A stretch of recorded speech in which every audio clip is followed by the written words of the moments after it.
Chapter 413. In the courtyard of the Hu family in Shunning City. Hu Yen was pacing back and forth in the courtyard with his hands behind his back. He was looking at the ground with a gloomy look, as if he was thinking about something. "Uncle, something went wrong in the southern expedition.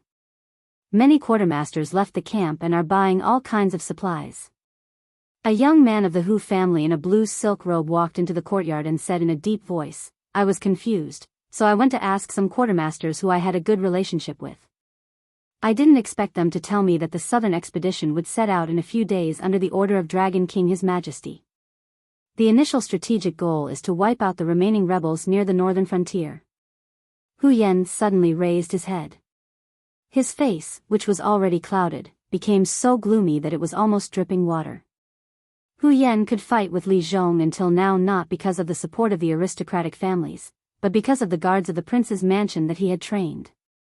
They blocked the Fallen Star Army and the Secretariat office under Li Zhong's command at every checkpoint with the absolute advantage in numbers. That was how he managed to keep the situation where the aristocratic families still controlled a lot of land. But Hu Yen was clear that it was not a long-term solution. It was getting closer and closer to the day when the two sides completely fell out. Hu Yen could only rely on those who were loyal to the Shenwu dynasty. Luo Su, the traitor, was not an extravagant hope. But Zhang Qilin and Li Zhongsheng, the two corps commanders who controlled the northern frontier army, were Hu Yan's primary targets. Although Zhang Qilin had Shen Lin Jun as his subordinates, most of the northern battlefront army were from the northern frontier. If they were to be enemies with Lin Yuan, Hu Yen would be beheaded by Zhang Qilin as soon as Zhang Qilin gave the order. So what Hu Yen could really rely on was the southern expedition under Li Zhongsheng's command. Because the skeleton of this army was made up of the reserves of Shen Lin Jun that Li Zhongsheng brought to the northern frontier. Even though there were many officers in the northern frontier, those who were recruited later were basically ruffians or refugees who didn't want to earn a living by working. Compared with the northern battlefront army, the possibility of the southern expedition rebelling against Lin Yuan was obviously higher. But obviously, he was not the only one who thought of this. Otherwise, Lin Yuan would not directly transfer the southern expedition out of the northern frontier. What did Li Zhongsheng say? Did he accept the transfer order? Hu Yen was a little emotional as he grabbed his nephew's shoulder and asked loudly. Hu Yen obviously didn't expect his uncle to have such a big reaction when he heard the news. He smiled bitterly and said, "Uncle, do you know that Dragon King has become a real god in the hearts of the northern frontier people? Ever since Dragon King took over the northern frontier, the aristocratic families and sects have been eating all they can. Now, he has finally started to bring benefits to the people at the bottom. Do you know how those who refuse to carry out Dragon King's orders will be scolded if they don't carry out Dragon King's orders smoothly?" At this point, the young man of the Hu family spread out his hands and said helplessly, "I have already sent someone to inquire. The officers of the Southern Expedition Army have no way to refuse the Dragon King's order. They also asked me to come back and ask Uncle if Uncle has any way to stop the Southern Expedition Army from going to war. They will prepare generous gifts to thank Uncle." Bang! Hu Yen let go of his nephew and heavily punched the courtyard wall next to him. The thick wall immediately spread out a large area of cracks like a spider web. He originally thought that Lin Yuan didn't have any intention of denouncing him for such a long time because he didn't intend to interfere in the battle between him and Li Zhongsheng. However, just as he thought of seeking outside help, Lin Yuan directly took drastic measures and transferred the southern expedition away. He couldn't even take advantage of the situation. Li Zhongsheng, that little thief, knows how to play safe. He has dug a pit for me. Hu Yen roared with scarlet eyes. If Li Zhongsheng took the southern expedition away from the northern frontier, it meant that he had left the supervision of the association of the Demon Emperor and Lin Yuan. As the saying goes, a general can't obey the emperor's orders when he is outside. Even if Li Zhongsheng took his people to the Shenwu dynasty, Lin Yuan couldn't do anything to him. However, as the king of the northern region, he was ordered not to let his guards step out of Shunning City. He could go out by himself, but once he left Shunning City, which was still safe for now, who knew what those madmen from the Fallen Star Army would do to him, the king of the northern region in name but not in reality. "Where is the champion of the Fallen Star Army?" General Gao. Suddenly, a thunderous voice exploded in the sky. Hu Yan raised his head subconsciously, only to see the famous vice president of the Association of the Demon Emperor, Ding Zai, floating in the air, looking down at Shunning City with his hands behind his back. Hu Yan's heart sank again. After all, before this, Ding Zai had always presented himself as a trash. No matter how hard he cultivated, Ding Zai's talent in cultivation was too poor. But now, Ding Zai was floating in the air without any signs of strain. This was enough to show that Ding Zai's cultivation was at least at the Heaven Dipper realm. I'm here. A muffled voice suddenly came from the villa belonging to Li Zhong in the northern frontier palace. Then, a burly figure like a titan shot out from the villa and rushed to Ding Zai in the air. Under the order of the Dragon King, the Northern Frontier Army will set off soon. The empty camp will be handed over to your fallen star army to manage. As long as it doesn't affect the development of the Northern Frontier, you can recruit as many soldiers as you want. This is the decree of the Dragon King. Take it to the King of the Northern Frontier and print it. Then, go to the camp outside the city to report. Ding Zai calmly handed over a white piece of paper to Gao Buzhan. Then, he turned around and disappeared from the sky above Shunning City, as if he had never appeared. Congratulations, Uncle. The Fallen Star Army has been transferred away from Li Zhong by the Dragon King. For Uncle, this is great news. The disciple of the Hu family cupped his fists to Hu Yan and sneered, without the help of the Fallen Star Army, Li Zhong is just a weak scholar no matter how powerful he is. By then, I have many ways to stop Li Zhong's order from going out of Shunning City. Bastard. Hu Yan suddenly growled and said coldly, you know, this time, the Dragon King is seeking benefits for the people. We just delayed Li Zhong's order, but there are already people complaining about the Northern Frontier Palace. If Li Zhong's order can't even go out of Shunning City, will the people be angry? Will the Dragon King punish us? Aren't you giving them a reason to kill me? Use your brain before you speak. Chapter 4:14. Yes, Lord Uncle. The Hu clan disciple covered his face and took a deep breath. His eyes suddenly flashed with a cold light, and he suggested again, since we can't stop Li Zhong's decree, then we have to think of a way to kill Li Zhong. Now that the land reform has begun to be implemented in various places, even if Lord Dragon King personally says it, those people won't be willing to give up halfway. So, once Li Zhong dies, Lord Dragon King can only let Lord Uncle take full responsibility for this matter in a short period of time. At that time, Pa. This time, the Hu clan disciple's response was not Hu Yan's angry roar, but a loud slap. Then, your uncle will be pushed from being the support and leader of countless aristocratic families in the northern frontier to being the enemy of the aristocratic families in an instant. Not to mention whether Lord Dragon King has other backup plans after Li Zhong's death. Even if he doesn't have any preparations and can only leave this matter to me, do you think he won't supervise me and let me do whatever I want? Moreover, Li Zhong inexplicably died in the northern frontier prince's mansion. Do you believe that when this matter is settled, the Hu clan will die the same way as Li Zhong died? Hu Yan took a deep breath. Although he had long known that the Hu clan's juniors were good-for-nothings, he really didn't expect that at this time, the Hu clan's juniors still didn't realize the seriousness of the problem. They thought that if they were in Li Zhong's position, they could do whatever they wanted just like before, and even change the order from day to night. Then, Lord Uncle's meaning is? After the Hu clan disciple was beaten, he also knew that his smarts had completely angered the fetters. Originally, he wanted to show off his abilities, but now, he could only cover his face and stand beside Hu Yan with a wronged expression, carefully asking a question. Hu Yan took a deep breath, narrowed his eyes, and said, the situation has already reached this point. No matter what we think, Li Zhong won't let this matter rest.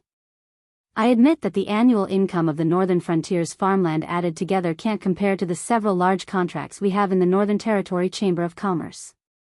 However, the land is the foundation of our aristocratic family's existence. Without the land, the aristocratic families are just a group of worms that can be bullied by others.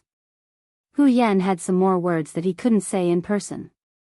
If the Northern Frontier aristocratic family's juniors were all talents like the Qiao clan's juniors, Hu Yan wouldn't be so opposed to the reform of the Northern Frontier aristocratic families. However, Hu Yan had seen the performance of his nephews. It was fine if he was alive, but once his generation of Hu clan members died, his juniors would be sensible if they didn't cause the Hu clan to be ruined. Although the annual income from the land wasn't much, as the Northern Frontier's territory grew larger, this income would not only remain unchanged, but would also increase. If they could stop Lin Yuan's land reform plan, no matter how bad the Hu clan's juniors were, they could still survive for 4 or 5 more generations. If they could produce 1 or 2 more Kirin, the Hu clan might be able to avoid the fate of being ruined. Relying on this group of juniors to beg for food in the Northern Territory Chamber of Commerce? It would be better to hope that money would fall from the sky. After thinking for a moment, Hu Yan slowly said, "Go to all the aristocratic families and tell them that I will be hosting a banquet in the Hu clan tonight. I invite all the family heads to come." The ability of the royal guards was only useful in Shunning City. Now that the southern expedition was about to set off, if Hu Yan didn't make a last stand before Li Zhongxing left, she would have no chance at all. Yes. The Hu clan's juniors cupped their fists at Hu Yan and responded with a heavy voice. At the same time, outside the Hu clan, Xia Xiu curled his lips proudly and said to Xiao En, "See? I told you that Hu Yan wouldn't wait for his death when he has completely lost the ability to resist. He must be asking his descendants to inform the patriarchs of the various aristocratic families to gather at the Hu residence and join forces to put pressure on the demon emperor." Xiaoan's face remained cold as he stared expressionlessly at the Hu clan disciples who were gradually disappearing into the distance. After a long while, a cold glint flashed across his eagle-like eyes as he asked, "Kill them? What's the point of killing him? It's a waste of time and useless." Xia Xiu waved his right hand, and a heavy black money bag appeared in his hand. He said with a smile, "If you agree to a bet, you must accept your loss. This is what you lost to me. Don't kill him. Then why did you call us here?" Xiao En narrowed his eyes slightly and turned his head to look at Xia Xiu beside him, a dangerous cold light flashing in his eyes. Since joining Lin Yuan's forces, the lives of the demi-humans had indeed improved a lot. After all, the forces under Lin Yuan's command were a mix of good and bad. There were demon beasts, humans, and demi-humans. Compared to humans, the demon beasts in the Hengduan mountain range were more likely to accept these demi-humans. Therefore, during this period of time, the demi-humans could finally raise their heads in the Hengduan mountain range.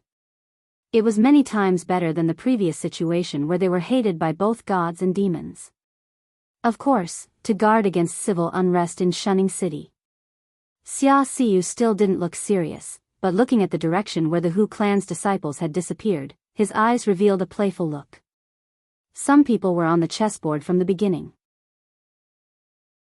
No matter how they struggled, they couldn't escape the fate of being a chess piece. After all, not everyone was qualified to be a chess player. Even a ruthless person like Lei Fan only dared to have some bold ideas about the power of the northern frontier when Lin Yuan was in danger. The head of the Hu clan was really strong-willed. He had just learned a lesson from Hu Yan, but when it was his turn, he dared to go against Lin Yuan for a little benefit. Tonight would be the end of this show. Those heads of the aristocratic families who had rushed to Shunning City from all over the northern frontier to wait for the news could still keep their lives if they didn't go to the Hu clan tonight. But if they went to the Hu clan, we're leaving too. The men of the Northern Army stationed near Shunning City alone can't handle tonight's big show. Xia Xiu whistled, and 7 or 8 figures disappeared in a flash, hiding in the darkness. When these hidden sentries disappeared, Li Zhong, who was dressed in white, walked to the side of the two. His clear eyes were cold and sharp as he said, "Some people are always above the people and think that they are the power. Tonight, I will show these idiots what real power is." "Mr. Li. Mr. Li." Xia Xiu and Xiao En cupped their fists at Li Zhong at the same time. Although they didn't know what was so great about this young man in white, but to be entrusted with such an important task by the Demon Emperor, he must be outstanding in some aspects. Thinking of the arrangement tonight, Xia Xiu, who knew some inside information, felt his hair stand on end. Chapter 4:15. It was night. The heads of the aristocratic families from all over the northern frontier gathered in the Hu mansion. They looked at the luxurious dishes on the table, but not a single guest picked up their chopsticks. Almost everyone looked at Hu Yan, who was sitting on the main seat. They wanted to hear what the king of the northern frontier, who was in the camp of the northern frontier prince, had to say. Hu Yan put a piece of fresh fish into his mouth and chewed for a moment. Then he wiped his mouth and said in a deep voice, "You have come from afar. As the king of the northern frontier, I have not done my duty as a host. It is a sin. Today, I have prepared some wine to welcome you." After he finished speaking, the hall was still silent. Everyone fixed their eyes on Hu Yan. They came to the northern frontier to ask for accurate information. There had to be an explanation about the northern frontier prince's mansion attacking them. "King of the northern frontier, you know better than anyone why we are gathered here. Don't play tricks. If you think you can send us home by talking, I advise you to go to bed early. You can have anything in your dreams." The one who spoke was a middle-aged man around the age of 40. His skin was dark, and his forehead was full. He didn't look like the patriarch of an aristocratic family that lived like a prince. Instead, he looked like a valiant general that often fought on the battlefield. Especially his muscles that couldn't be hidden by his luxurious brocade robe, it was enough to make some women who were like wolves and tigers stare at him for a long time. Hu Yan nodded slightly and said with narrowed eyes, "Of course I know why you have come to Shunning City. But if I say that I can send you away by talking, I may be telling the truth. Let me ask you, how many of you have made up your mind to fall out with the northern frontier prince's mansion and dare to take the risk of angering the Dragon King to deal with Li Zhong?" After Hu Yan finished speaking, the audience started to talk. Everyone was whispering, but no one dared to answer Hu Yan's question. Why did they dare to come to Shunning City to ask for information after the prince's mansion at the northern frontier began to clear the land? Why did they even obstruct and bribe the secretaries and guards who were sent out by Li Zhong? This was because Lin Yuan had no intention of killing these aristocratic families. The aristocratic families were at loggerheads with the northern frontier prince's residence on the issue of land. This was mainly because they had been thinking of ways to reduce the dynasty's income to fill their own pockets for so many years. They didn't have the right to speak in the Northern Territory Chamber of Commerce. Even though he had become the president, Lin Yuan had the final say on how many feis the Hengduan mountain range would be allocated every day. When the various caravans left the Shunning Pass, they would still have the final say on how many things they could bring and how much tax they had to pay. Although the degree of freedom was extremely low, the aristocratic families were still willing to endure the northern frontier's fei trade. However, the issue of land was more sensitive because after losing these lands, the aristocratic family's annual fixed income would decrease. It was still fine for the aristocratic families that raised many serfs, but for the aristocratic families that didn't raise serfs, they had to keep their own cultivated land. If the land was abandoned, they would have to pay taxes to the northern frontier prince's residence every year. After all, this was the aristocratic family's obligation and the foundation of their survival. Otherwise, how could the various dynasties allow the aristocratic families to exist like local emperors? Wasn't it because they could organize the farmers to cultivate and not waste a large amount of land? But now, the northern frontier prince's residence was just fooling around. First, they took drastic measures to get all the farmers to cultivate in the new gathering land. After clearing out the land, the aristocratic families would have to pay taxes. They couldn't possibly point at their own fertile land and say that it was all wasteland, right? They could either pinch their noses and admit defeat and pay taxes to the northern frontier prince's residence every year when there was no income from the cultivated land, or they could be honest and hand over their land to the northern frontier prince's residence. Although they could earn a lot of wealth through the Northern Territory Chamber of Commerce, it wasn't a long-term solution. Not every aristocratic family was like the Qiao clan and had strict requirements for their descendants. Those young masters and young ladies in their families were not all good-for-nothings, but if they were really forced to do business, they would at least have to be prepared to lose everything for a few years. Only after they had suffered enough losses could they be considered qualified businessmen. Look, all of you are mute. I know that all of you are just angry, so you want to gather in Shunning City and see if you can put pressure on the Northern Frontier Prince's residence and ask Lord Dragon King to revoke this decree, right? Hu Yan sneered and said coldly, then you have the wrong idea. To be honest, clearing out the land is only the first step of Li Zhong's plan. Next, he will ask the aristocratic families and farmers to pay the same taxes in the future, which is a 50% tax. Whoever has more land will pay more in the future, and whoever has less land will still have to suffer this cut. Boom! Hu Yan's words were like a heavy bomb, and the whole Hu residence was as noisy as a market. The aristocratic families that were doing the worst paid 50% tax to the government every year. The aristocratic families that were doing well in the northern frontier didn't pay much. Other than the Qiao clan, who only paid 10% tax, there were many aristocratic families that paid 20% or 30% tax.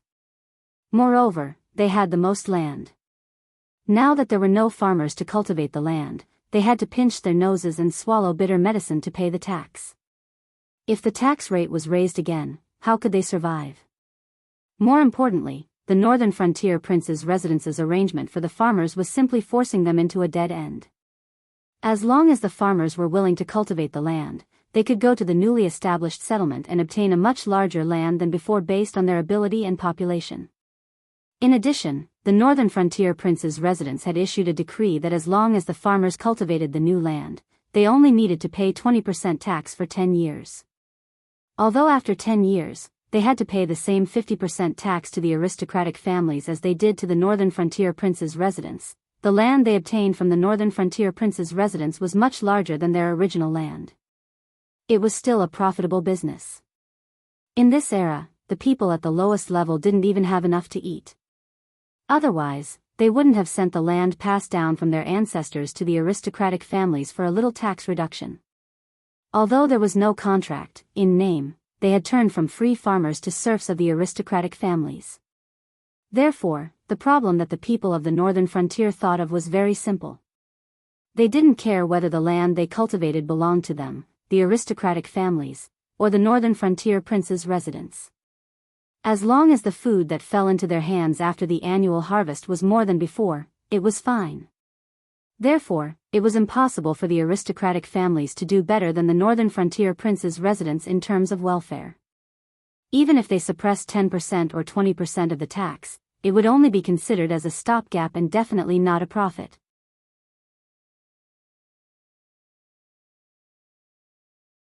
Chapter 4:16.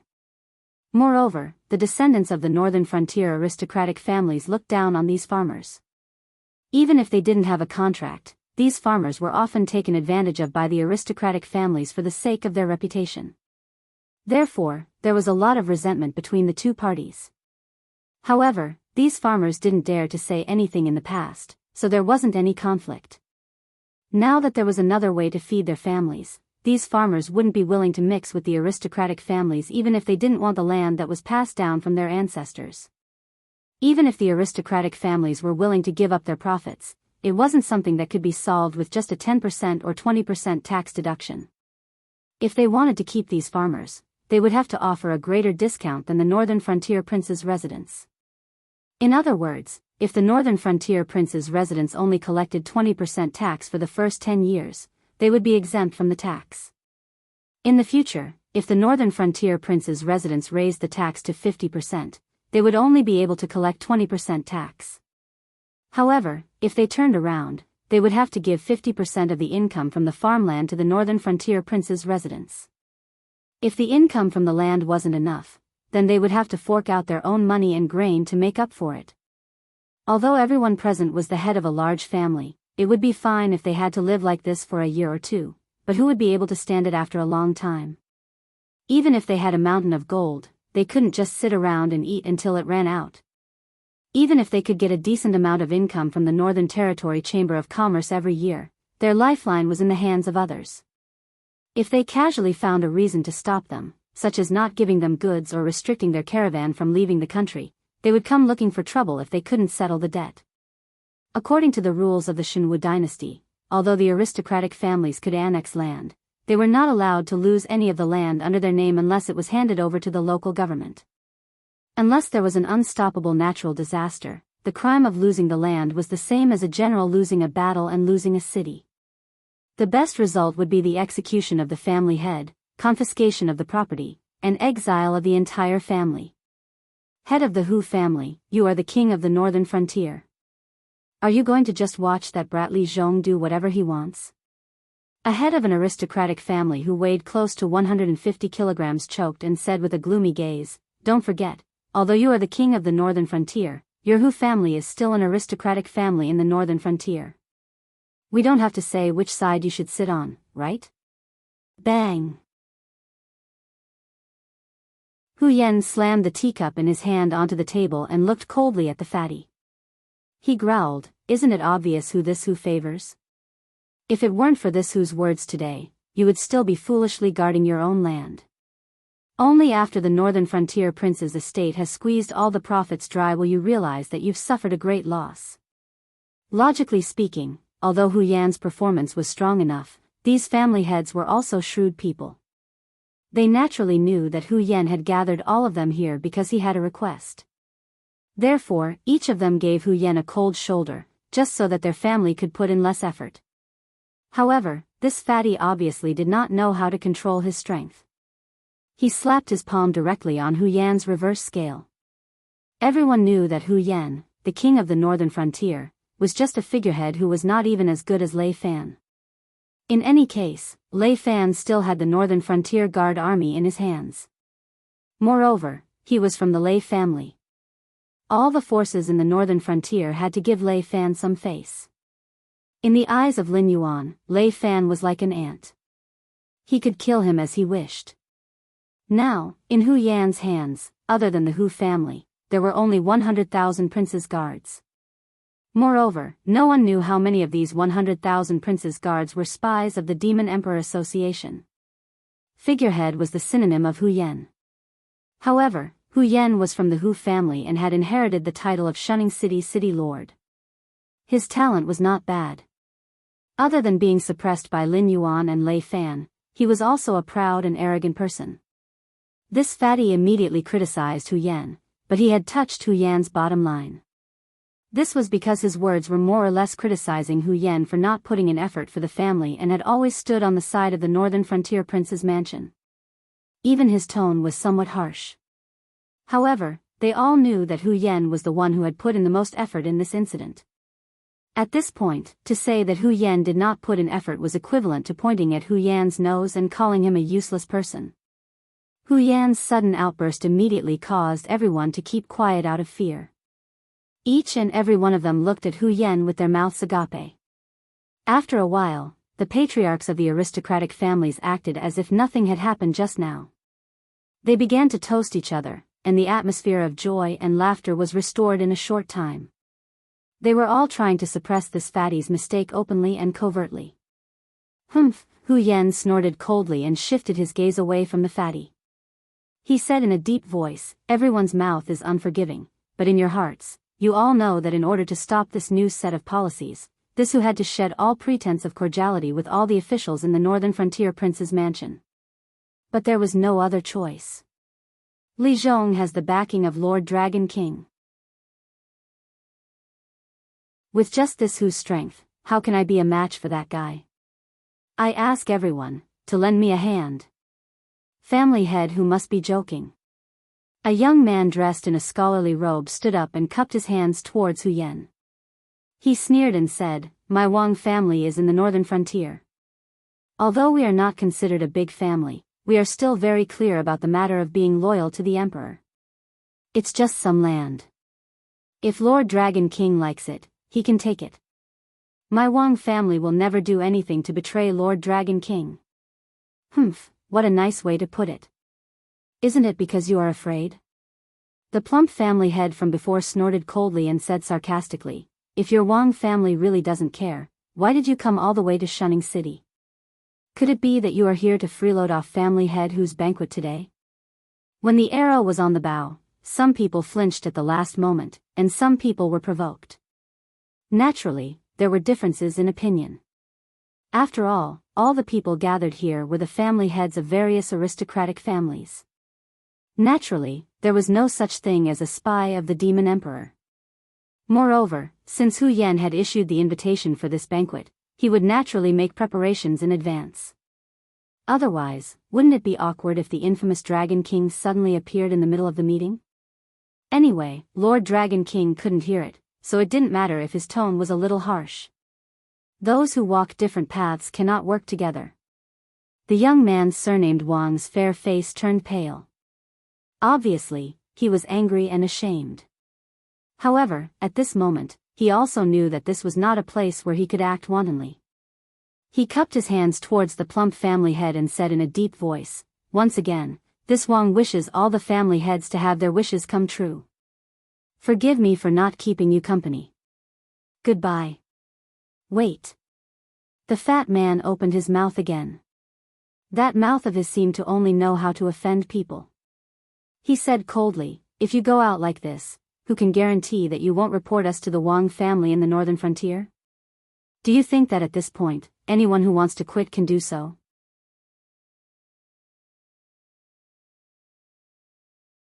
Chapter 4:17. What do you want to do? The young man surnamed Wang's expression became increasingly unsightly. Each aristocratic family was like a local tyrant in their own territory. Even if the scale was different, no aristocratic family would really be afraid of other aristocratic families, especially in their own territory. For these aristocratic families, besides Lin Yuan, only the 1,000-year-old Xiao family could truly make them feel reverence. Being able to appear in Shunning City as the representative of the Wang family, the young man surnamed Wang naturally had a lot of authority in the Wang family. Now that he was forced into a dead end by the other party, he naturally could not take the same attitude as before. There were so many people present, of course the young man surnamed Wang was not the only one who wanted to retreat. It was just that before he spoke, these people were still hesitating in their hearts. Not many people were willing to fall out with Lin Yuan for the sake of their own land, but the fate of the sects and forces was obvious. They were more worried that once the aristocratic families fell apart, they would be completely wiped out by the northern frontier prince's mansion. Stirring up conflict at this time was the most foolish thing to do. Soon, a fair-skinned fat middle-aged man came out with a smile to smooth things over. He said, "Since Master Hu invited us here, he must have his own ideas. Otherwise, why would he come here to fan the flames? The northern frontier prince's mansion hasn't made a move yet. Do you think we can start fighting among ourselves first?" As his voice fell, even the hostile young man surnamed Wang and the plump master of the heavenly court paused. At this juncture, it would be the biggest joke if they started a fight with their own people. Although there were some differences in their attitudes towards the northern frontier prince's mansion, they were all members of aristocratic families and their interests were the same. "Is that right, Master Hu?" The fair-skinned fat master of the heavenly court saluted Hu Yan, thinking that Hu Yan was too blind. No matter what the northern frontier prince's mansion was planning, the aristocratic families of the northern frontier must now unite. Otherwise, with the strength of one family alone, there was absolutely no way to fight against the northern frontier prince's mansion. But if they united, although there was still a great disparity in strength, at least they could ensure that the land issue would not be solved by force, and they would have space to move. My idea? My idea is very simple. Hu Yan narrowed his eyes slightly and said coldly, "Let's join forces and put pressure on the northern frontier prince's residence. Lord Dragon King is very busy during this period. The southern expedition is about to set out to sweep away the rebels nearby. The Fallen Star Army is also going to move into the southern expedition and start recruiting. Also, the Demon Emperor Association and the Northern Territory Chamber of Commerce have many minor details that need to be changed.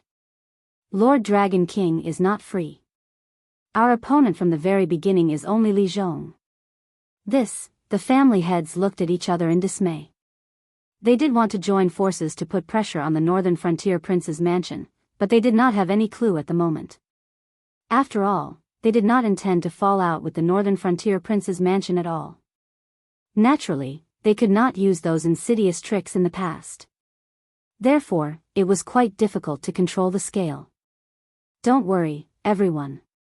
Since I dared to invite you here, I have made full preparations. I have also prepared a plan for how to put pressure on the Northern Frontier Prince. After today's banquet, you will go back to your own territories and think of ways to do something about the farmland and population. Then, write a letter of impeachment and send it to the Northern Frontier Prince's mansion. For example, the secretaries of the Qingzhang land and the soldiers of the Fallen Star Army have been accumulating wealth and raping women in the northern region for their own personal gains. That is why the people in the northern region have no way of making a living, and there have even been cases of murder. You have already exhausted your brains just to maintain the stability of the northern region. You don't have the energy to do anything else. Remember, in the letter of complaint that you send to the Northern Frontier Prince's mansion, you must write that these secretaries and soldiers will be severely punished. At the same time, you will find a way to detain them first and then pour the dirty water on them. At that time, I will send people to investigate. Then, both sides will work together and directly kill him. Even if we can't bring down Li Zhong, we can still cut off his henchmen. After this group of people is dealt with, he will definitely send his men out to clear the land. Therefore, if he wants to use people, he can only use my people. Hu Yan reached out and patted his chest. The smile on his face gradually became wilder and wilder. He said in a cold voice, "When my men go to clear the land, we will have the final say on how much fertile land and how much wasteland there is. When Li Zhong fails his task, the Dragon King will definitely be angry. Although he won't kill Li Zhong, he will definitely hand this matter over to other capable subordinates." Hu Yan's idea was very simple. Since they couldn't bring down Li Zhong directly, then they would just cut off Li Zhong's henchmen.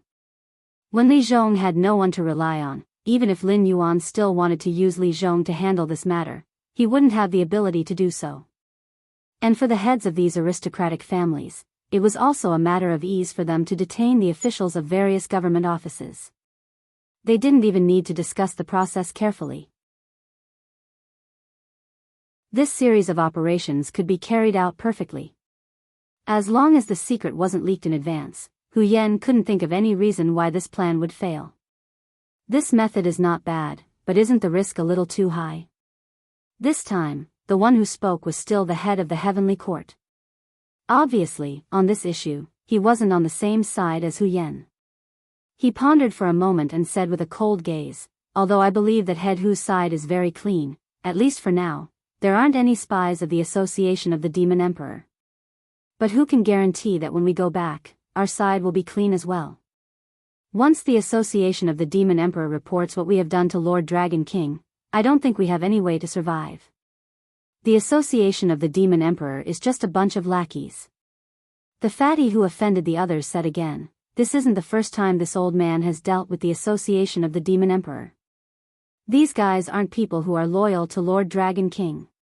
They care more about their own interests. If you are afraid that your actions will be leaked, you can send a large amount of money to the Association of the Demon Emperor's branch presidents. Not only can this guarantee that the plan will be foolproof, it's even possible for the Association of the Demon Emperor to assist you in this matter." As soon as the fatty finished speaking, the group of family heads started whispering again. Obviously, the Association of the Demon Emperor wasn't loyal to Lin Yuan. As long as there were enough benefits, they could be controlled. This was an open secret to the entire northern frontier. But at this moment, obviously no one thought that what they saw was what Lin Yuan wanted them to see. Even if the Demon Emperor was really as they imagined, the benefits they offered wouldn't be more than what the Northern Frontier Wang residents offered. Happy National Day to everyone.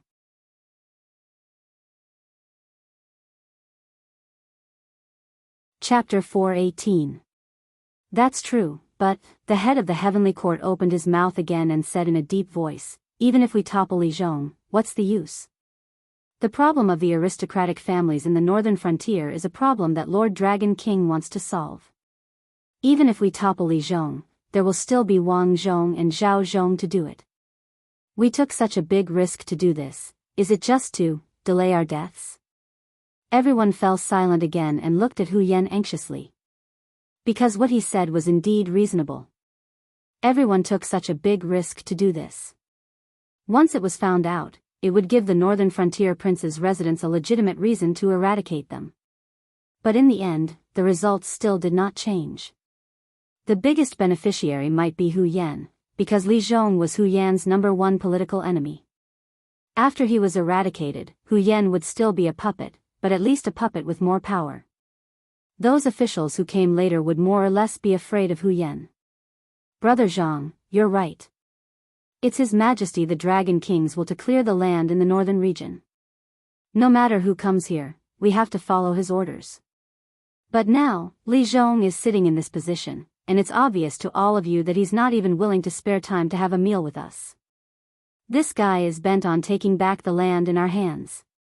I don't mean to say this, but even if you're willing to give Li Zhong great wealth, he won't be willing to accept these benefits, right?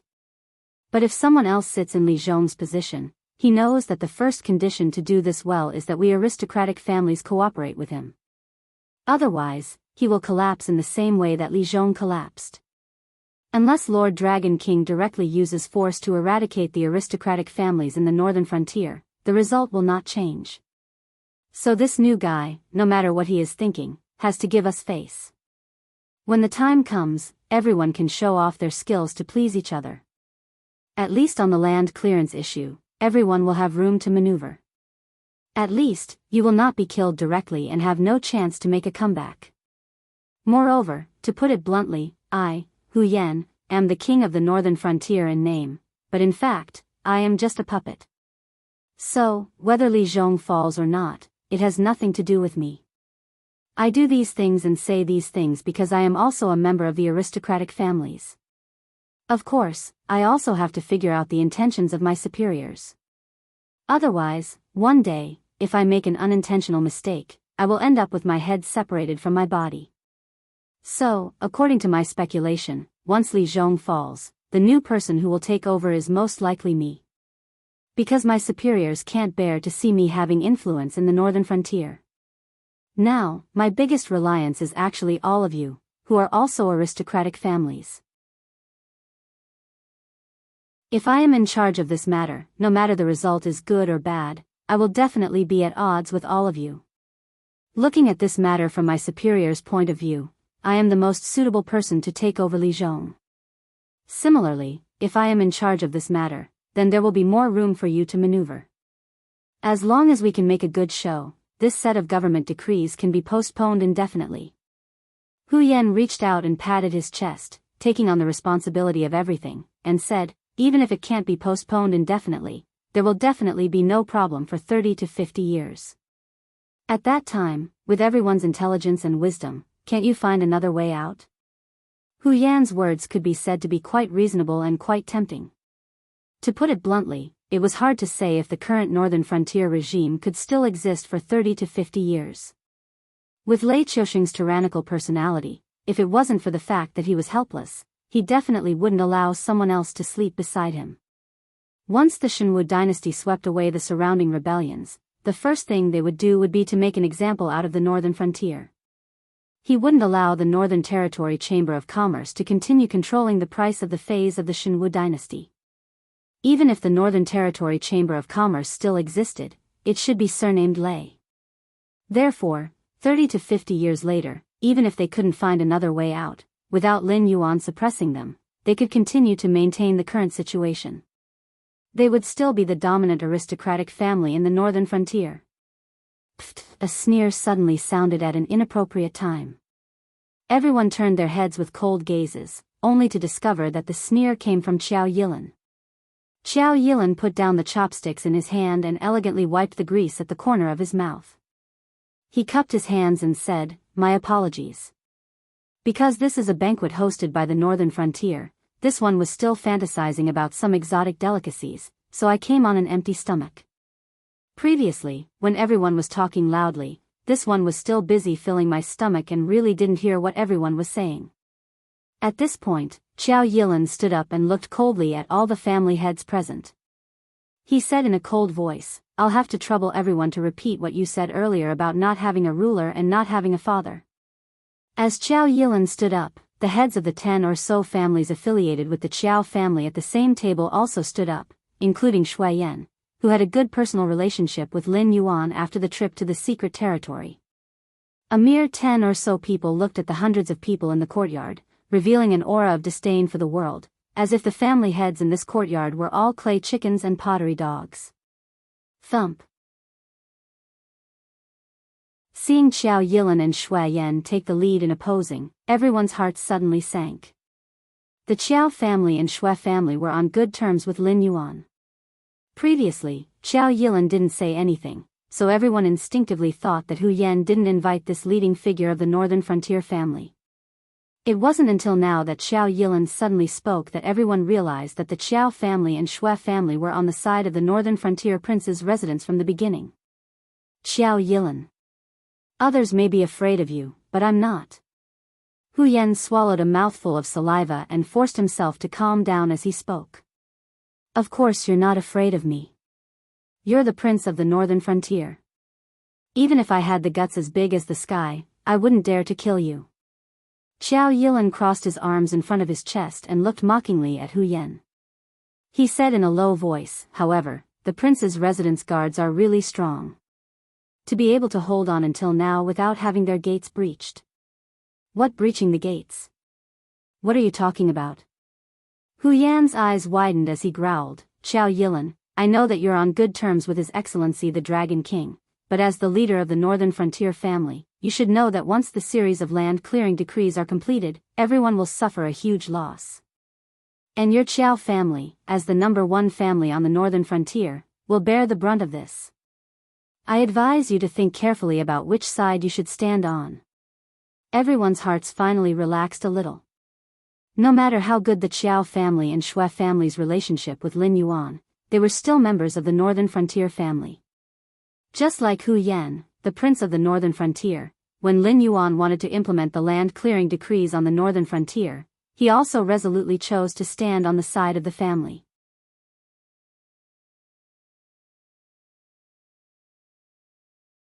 Chapter 419.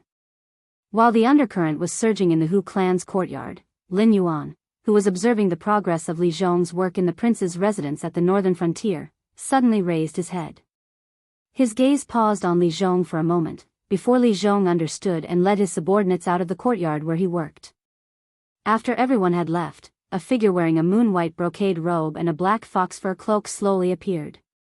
That jade-like face looked even whiter under the moonlight. There wasn't even the slightest trace of blood in it, making it look a little demonic.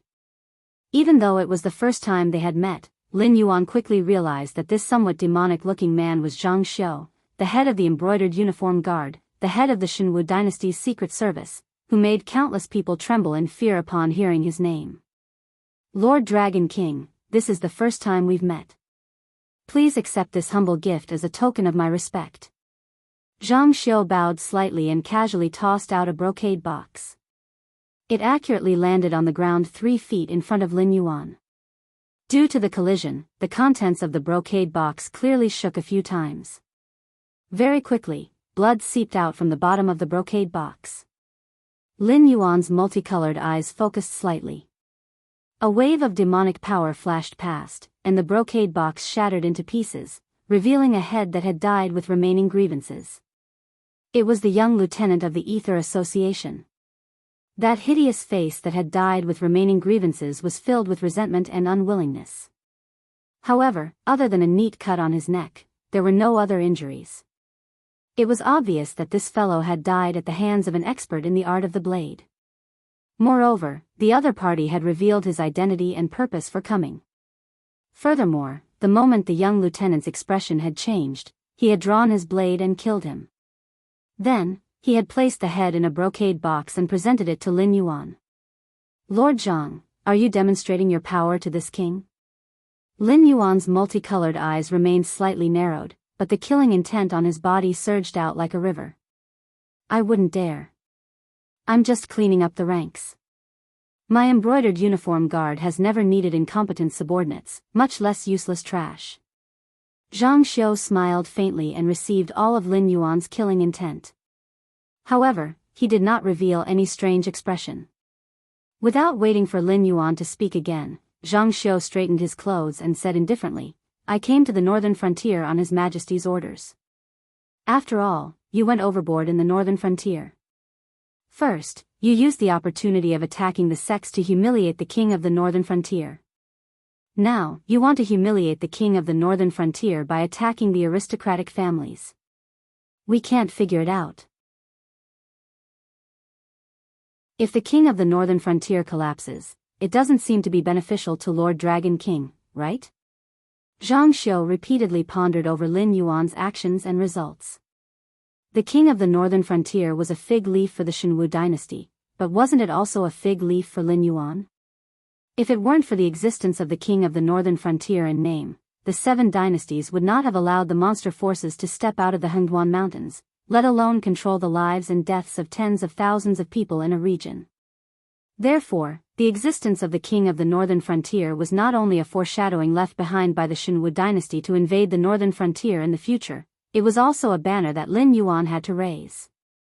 What's more, even if the 7 dynasties did not care about Lin Yuan, without the principle of the supremacy of the royal authority, there were still not many benefits for Lin Yuan to govern the northern frontier. After all, when the hearts of the people lost their fear of the royal authority, even if the king of the northern frontier was completely turned into a puppet, how could Lin Yuan, the dragon king of the Black Water, not be affected by it? The northern frontier does not need a king. What the northern frontier needs is a book of laws and a leader. To the northern frontier, the identity of the leader is not important. As long as the direction he chooses is right, he will naturally be supported. As for the impact on the royal authority, Lin Yuan smiled. His voice paused for a moment, and then he revealed his sharpness and coldly said, "What does it have to do with this king? This king is not the ruler of the northern frontier. In name, this king is the righteous God in charge of the northern frontier. Without the king of the northern frontier is still the northern frontier. But without this king, this righteous God, is the northern frontier still the northern frontier?" Zhang Xiu thought silently for a moment. Suddenly, he grinned and cupped his hands, saying, "I see. I have learned something." However, Zhang Xiu had clearly not come all this way to clean up the pawns of the Ether Association, nor was it to stand up for Hu Yan, who was doomed to die. As a result, Zhang Xiu quickly adjusted his state of mind and said, "Sir Dragon King, you should know that although the current Shenwu Empire is still in a precarious state, it's still far from before, when the empire could have been destroyed with the slightest carelessness. We only need a bit of time to return to our golden age." "Yes." Lin Yuan nodded slightly and did not deny Zhang Xiu's words. "Then, Lord Dragon King, you should know that you and the king of Qingpeng are our biggest opponents in wiping out the Pebble Stones.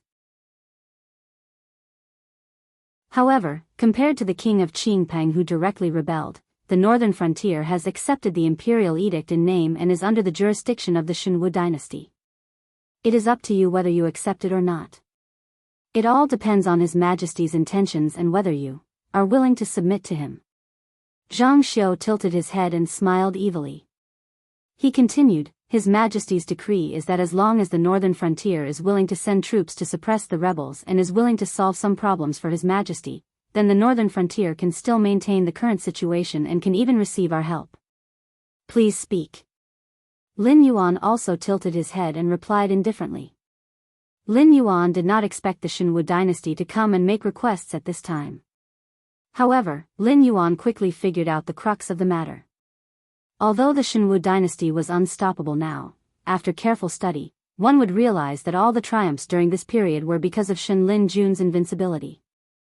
However, even if Shen Lin Jun was really invincible, there was a limit to his scale.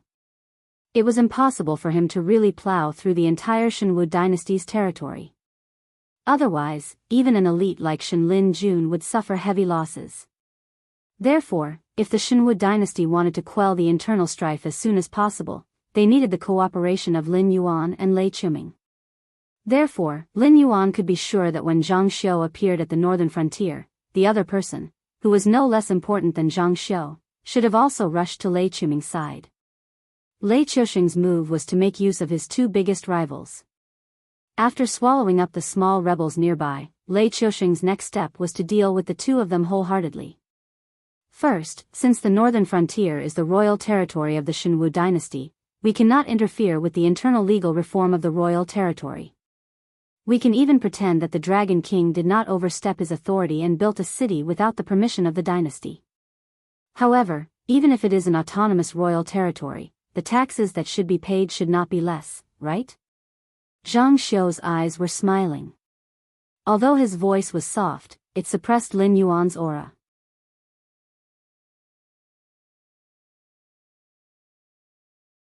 Chapter 420. Reasonable. Lin Yuan nodded and didn't raise any objections. As a subject, it was reasonable for him to pay taxes to the lords.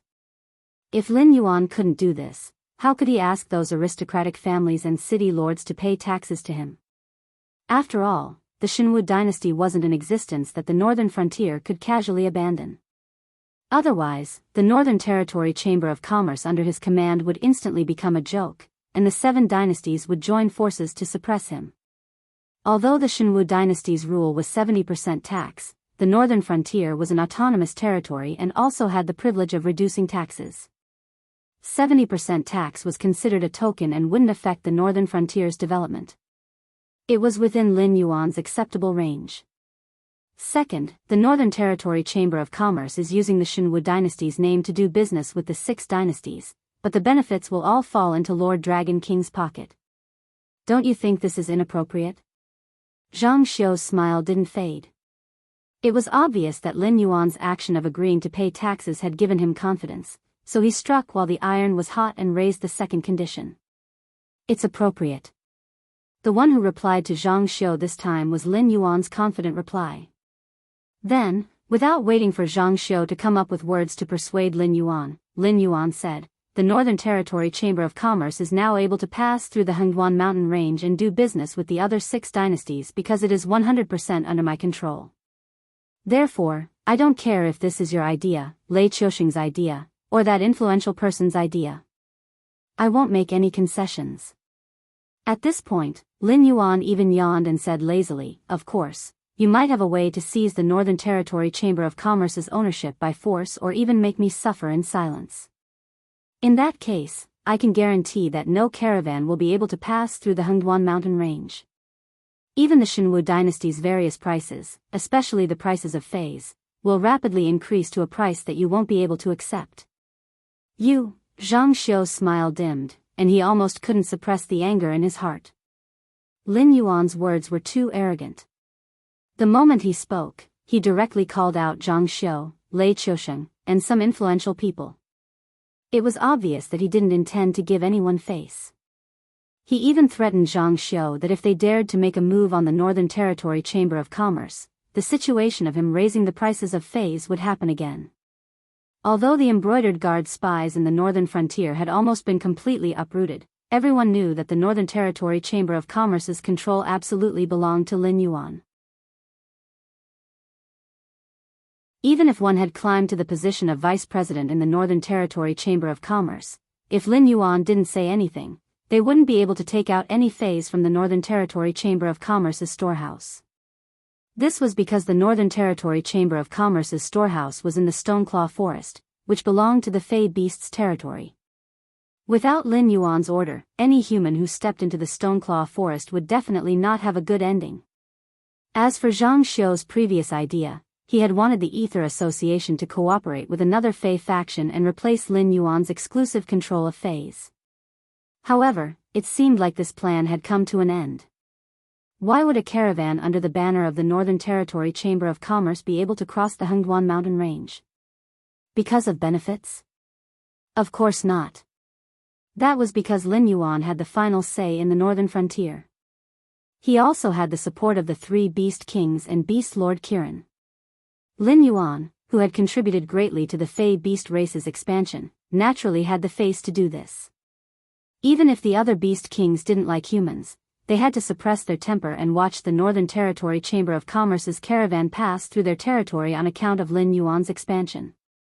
However, if it were another Fey Beast clan, they obviously wouldn't give Lin Yuan face, not to mention that Lin Yuan was very likely to be the next Beast Lord. This was especially so for the Green Swamp clan, which was the worst choice. The Green Swamp clan was indeed one of the stronger clans in the Hengduan mountain range. Even the great beast kings had suffered losses before. However, there were many other powerful clans, and not all of them were as good as the Nine-Colored Deer clan. An existence like the Green Swamp clan was no different from a rat crossing the street. If they were allowed to do this, no matter how many goods were transported, they would never be able to return. It was precisely because of these factors that those beast kings had opened the door to Lin Yuan for the sake of benefits. However, I am not an inflexible person. The Northern Territory Chamber of Commerce can bring in huge profits, and it's naturally impossible for no one to be jealous of this profit. Therefore, if a powerful ally is willing to join us, I naturally can't ask for anything more. I can make the decision to give you 30% of the Northern Territory Chamber of Commerce's annual income.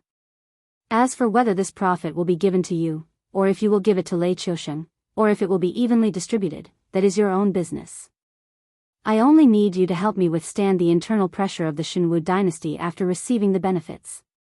Don't let anyone casually reach out to the Northern Territory Chamber of Commerce. As a compromise, I can agree to let the embroidered guard spies re-enter the northern frontier. However, I must have a list of these spies, and they must unconditionally accept the Council of the Fey Emperor's surveillance. If they do anything that crosses the line, or if there are spies not on the list, I will immediately eliminate them. Lin Yuan's heterochromatic eyes flashed with a dangerous cold light. He sneered and said, "If you don't agree, then you will have nothing. When the world falls into chaos again, I won't be as easy to talk to as I am now." Zhang Xiu thought for a moment before nodding heavily. Not to mention the Shenwu dynasty, even in the 7 grand dynasties, the status of merchants was actually not high. There was no such thing as business tax. Lin Yuan was willing to give them 30% of the profits, which was equivalent to giving the Shenwu dynasty a tax that was even higher than the annual income of the northern frontier. Moreover, it was the kind that would be directly sent to the private treasury. After receiving such great benefits, it was reasonable for them to help Lin Yuan resist the pressure from the nobles. That's all for this. There is one last thing. Zhang Xiu sighed helplessly and said in a deep voice, "His Majesty often says that if you are a Fey Emperor, you will definitely be a good minister who can rule the world for him. Right now, His Majesty is very interested in your reforms and is willing to use the northern frontier as a test area. At the same time, he will also open up some new test areas within the Shenwu dynasty. However, your attitude towards the sects and aristocratic families is already very clear. However, for His Majesty, there is still a huge problem that has not been resolved. The various vassals?" Lin Yuan smiled and took the initiative to ask. "That's right." Zhang Xiu nodded and said coldly, "There cannot be a second example like Lei Qiusheng." Actually, learning from Lin Yuan to deal with the northern frontier king was also a method. However, Lei Qiusheng would definitely not be willing to do something that would shake the royal authority and the foundation of the Grand Dynasty.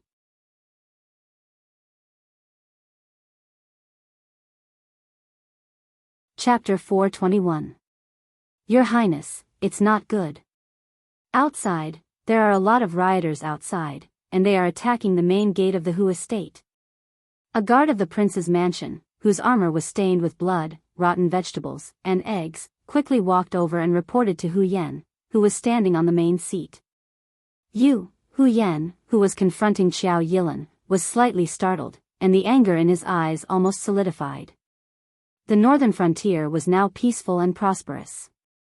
Those refugees who didn't know the top of the food chain in the northern frontier even praised him, the king of the northern frontier, as an extraordinary prince, a hero who could open up a paradise in troubled times. Therefore, these people definitely wouldn't attack his private residence for no reason. Moreover, for such a big matter, even if his subordinates wanted to report, they wouldn't say it out loud in front of so many outsiders. In order to avoid unnecessary panic, they would at most come over and whisper a few words to give him enough time to react, and arrange for these family heads to leave the Hu estate's main courtyard first. Therefore, at this point, it was already very obvious. Qiao Yilan's sudden attack, the rioters attacking the main gate of the Hu estate, and the guards reporting it out loud regardless of the consequences. All of these, from the beginning to the end, were conspiracies, and conspiracies planned by the Association of the Demon Emperor. The guard in front of him, whom he trusted the most, was also a member of the Association of the Demon Emperor. Tonight was Hu Yan's private banquet. In order to prevent the Association of the Demon Emperor's spies from sneaking in, he even cleared out the Hu estate servants and branch family members in advance, including the servants, the cooks, and the guards. They were all his trusted aides, and anyone who he suspected was not qualified to enter the Hu estate's main courtyard tonight. But even so, Hu knew how many of the Association of the Demon Emperor's spies were in this group of people. Sure enough, almost as soon as the messenger's voice fell, all the patriarchs in the Hu clan's courtyard shot up from their seats as if there were steel needles in their chairs. Pairs of ice-cold gazes fell on Hu Yan's face, as if they wanted nothing more than to swallow Hu Yan alive. To these family heads, they were all in the same boat.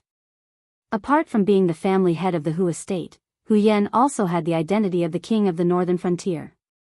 At such a crucial moment, Hu Yan gathered them here to put on a show and give Lin Yuan an excuse to wipe them out in one fell swoop. Feeling the cold eyes on him, Hu Yan opened his mouth several times, but couldn't say a word. He couldn't explain anything now. Even if Lin Yuan didn't take this opportunity to wipe out the northern frontier families, he would still skin them ruthlessly. As the person who set up this trap, Hu Yan was very clear that even if Lin Yuan didn't take care of him, these family heads who suffered losses wouldn't let him have an easy time, and the entire Hu estates would have no place in the northern frontier's northern frontier. Everyone's performance today has been broadcasted by the Association of the Demon Emperor through the projection stone in every city in the northern frontier. Family head Hu, now do you know why the people of Shunning City attacked your Hu estate? Qiao Yilan patted the non-existent dust on his gown, looked around at everyone with a cold face, and said in a cold voice, ever since Lord Dragon King took over the northern frontier, he pushed for new policies, established new laws, and built new cities. Every move he made was for the betterment of the northern frontier. You are all northern frontier families, and you are all existences who share the same fate with this land. I originally thought that you would help Lord Dragon King, but I didn't expect that all of you would only be eyeing the small profits on your plate. Everything was as Li Zhong had predicted. Ever since Lin Yuan took over the northern frontier and established the Northern Territory Chamber of Commerce, all the sects and families made a lot of money in the beginning. Even the commoners who worked in related industries made a lot of money. After Lin Yuan defeated the sects, the Northern Territory Chamber of Commerce's profits were split between Lin Yuan and the aristocratic families. In the process of suppressing the sects in the northern frontier, the aristocratic families didn't do anything at all. Only the Qiao family showed their faces, but the aristocratic families didn't let go of any of the profits that the sects gave up after they withdrew. They thought that the aristocratic families were already satisfied. At least with the example of the sects, even if they were dissatisfied with the land clearance, they would only complain in private, but on the surface, they would definitely cooperate. But no one expected that the aristocratic families would resist so strongly when Lin Yuan wanted to take away the land that they didn't value very much. It was obvious that they only wanted to take in and not take out. They only wanted to reap benefits from Lin Yuan, and completely didn't think that they would have to contribute something to the reform of the northern frontier. Li Zhong had only thought of this after being obstructed again and again. Previously, the benefits of the northern frontier basically fell into the pockets of the aristocratic families. This time, although the land would eventually belong to the northern frontier prince's mansion, the commoners would actually benefit from it. Now that the aristocratic families didn't want to give up their land, Li Zhong simply used Hu Yan's last stand to let the commoners know who was obstructing the implementation of the new policy, and who didn't want them to get the benefits that they deserved. At this point, the public was completely infuriated. When the commoners of Shunning City attacked the Hu mansion, Li Zhong knew that the Hu mansion was just a small microcosm. Soon, all the aristocratic families in the northern frontier would face the same scene. Their greed would bring them the cruelest consequences. At the same time, the entire northern battlefront army cancelled their vacation. They were transferred to the northern frontier from all the posts, strongholds, and outskirts barracks. A large number of demi-human warriors from the monster forest were also transferred to the northern frontier. Under Li Zhong's operation, the aristocratic families in the northern frontier would be destroyed. At the same time, the northern frontier would also become chaotic. The arrival of the army could maximize the control of the situation. First, neither Lin Yuan nor Li Zhong wanted to take advantage of the situation to wipe out the aristocratic families in the northern frontier. Second, once the northern frontier became chaotic, people with ulterior motives or those lazy thugs would follow the trend to rob, fight, and smash things, which would make the northern frontier even more chaotic.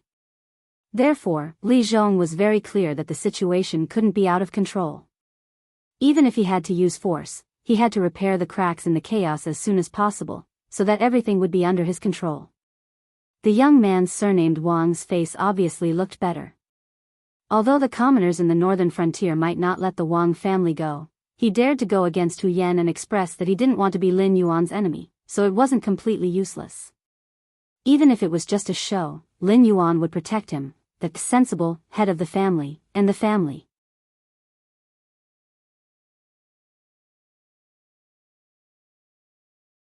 Chapter 422. When Zhang Xiu returned to the imperial capital, it was already 5 days later.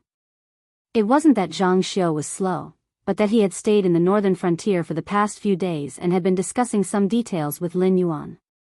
Zhang Xiu had only left when he had more or less understood Lin Yuan's plan and the future reform of the northern frontier. On the way, he had already begun to record what he had seen and heard in the northern frontier. He then organized it into written documents and prepared to submit it to the Emperor Shenwu when he met him. After greeting the two guards, Shen Lin Jun, Zhang Xiu tidied his robe and walked into the imperial study. He raised his eyes slightly and saw Lei Qiusheng sitting on a large chair with a worried face. His right hand was holding the back of the chair and lightly tapping it. He was frowning and thinking about something. Zhang Xiu cleared his throat and bowed to Lei Qiusheng. He said in a clear voice, "I, Zhang Xiu, greet the Divine Martial Emperor. Thanks to your Majesty's blessing, I was able to successfully establish contact with the Black Jiao. These are the details. Your Majesty, please take a look." After he finished speaking, Lei Qiusheng seemed to have realized that Zhang Xiu had walked into the imperial study. He cleared his throat and the worry on his face instantly disappeared.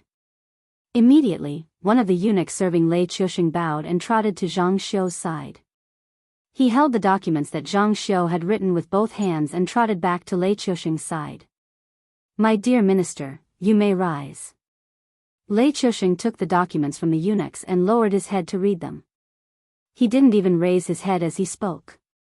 Only then did Zhang Xiu stop kneeling. However, he still maintained a proper posture and stood there, carefully observing Lei Qiusheng's expression. After about 4 or 5 breaths, a smile appeared on Lei Qiusheng's originally serious face. He said in a low voice, using the greed of the aristocratic families to incite public anger, deliberately allowing the people under his rule to suppress the aristocratic families, and also increasing the strength of the troops stationed in various places. "This Black Jiao is very powerful. He has the entire northern frontier aristocratic families in a tight grip. Even if they can survive the anger of the people, if they want to earn a living in the northern frontier in the future, they will have to rely on the Black Jiao." Ever since Lin Yuan had taken control of the northern frontier, Lei Qiusheng had been observing Lin Yuan's actions.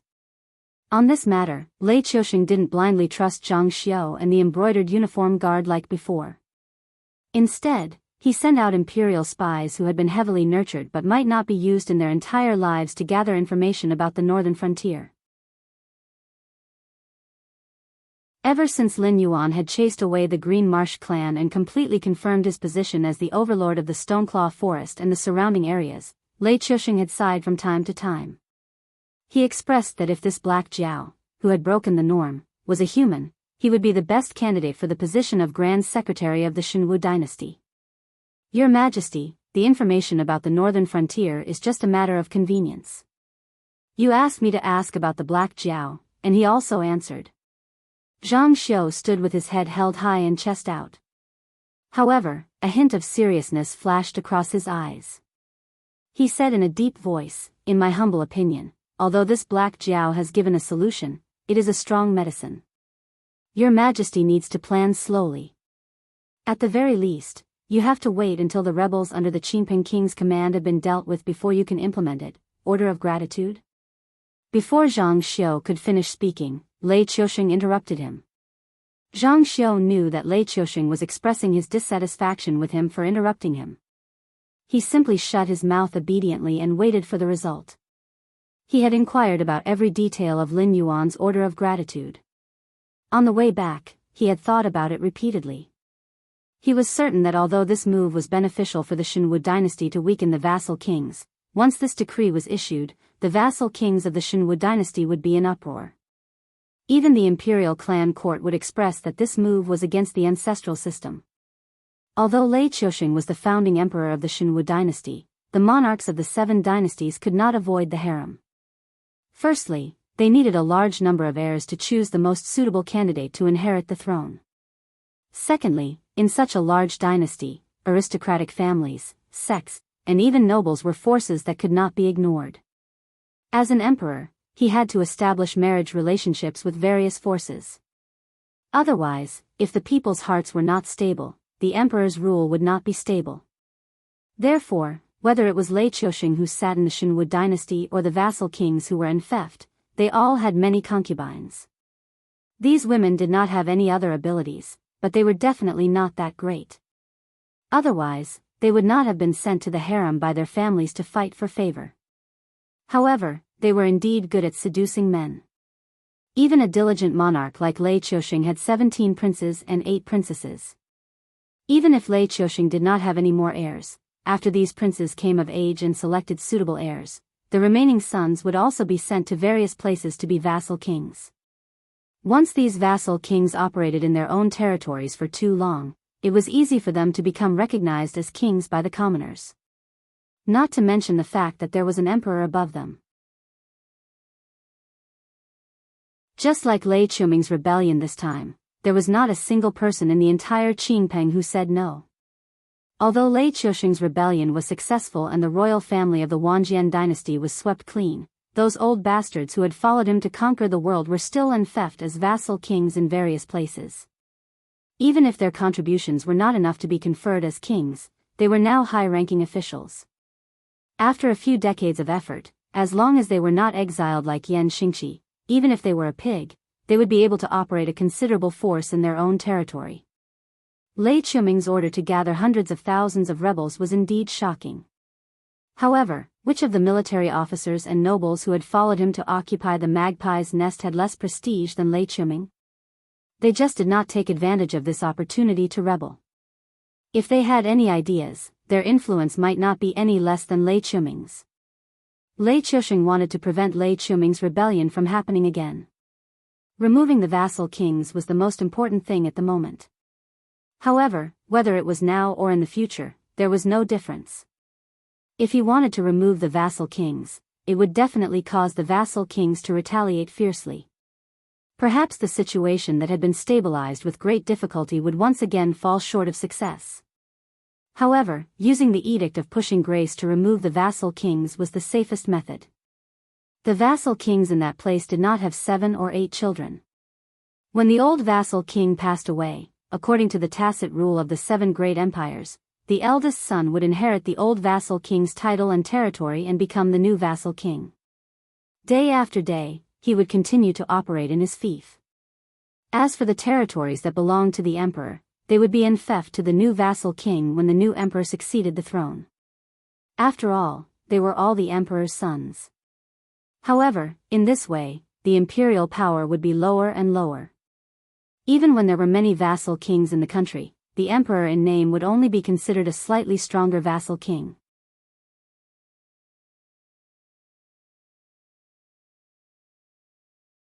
Chapter 423. Not to mention a tyrannical emperor like Lei Qiusheng. Even if he was the lord of the earth, he would not want his territory to become weaker and his faction to become stronger and stronger. Therefore, the imperial power would constantly collide with each other. If those vassals were as troublesome as hedgehogs, then the change of imperial power would evolve into a struggle for the throne. The emperor's sons would frequently scheme in the imperial capital, and for the sake of the throne, they would not hesitate to kill each other until the strongest prince was chosen. Lin Yuan's command of Pushing Grace was different. This was a strong medicine, but it forced the vassals to be like the emperor. After their death, they would equally distribute their territory to each of their children. Although the title did not change, the actual power gap was too big. A prince would become a duke, and a duke would become a marquis. After 2 or 3 generations, most of the descendants of these vassals would also be guarding a city. It would be a fool's dream if they wanted to challenge the imperial power. At that time, the emperor would find a reason to take back the territory. The command of pushing grace was also a poisonous scheme. Just like how the ministers in the imperial court favored different princes according to their relationship and faction, the subordinates of the vassals naturally favored different princes. Once the command of pushing grace was taken out, whether the vassals were willing or not was another matter. However, except for the eldest son, each of the princes would spend a lot of effort to ensure the implementation of the command of pushing grace. After all, to be able to get a part of their father's territory was better than having nothing. It was better to be a rich man in the royal territory, afraid that his brother would find an excuse to kill him. By the time they regretted, it would already be time for them to split the vassal territory and pass it down to the next generation. What was the use of regretting at that time? Oh. After reading Lin Yuan's command of pushing grace, Lei Chuxing let out a long breath and sneered, "Amazing, amazing. If these sons of mine had half the ability of this Black Jiao, I would not need to continue to be in charge of the imperial court in the name of Heaven Dipper realm. I would have already found a place with rich spiritual energy to cultivate." Zhang Xiu bowed slightly but did not speak. As the newly appointed head of Lei Chuxing's secret service, Zhang Xiu could do many things without any taboos. If an official below rank 3 offended Zhang Xiu in any way, Zhang Xiu would not even need to find an excuse to kill them. However, when it came to matters related to the succession of the throne, Zhang Xiu could not be involved at all.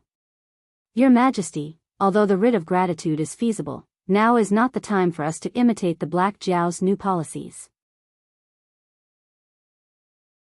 Zhang Xiu lowered his voice and said with a serious expression, "Although Shenlin Jun is strong, it is impossible for him to sweep through the entire territory with the strength of an army. When the rebels react, the situation that was stabilized with great difficulty will change again.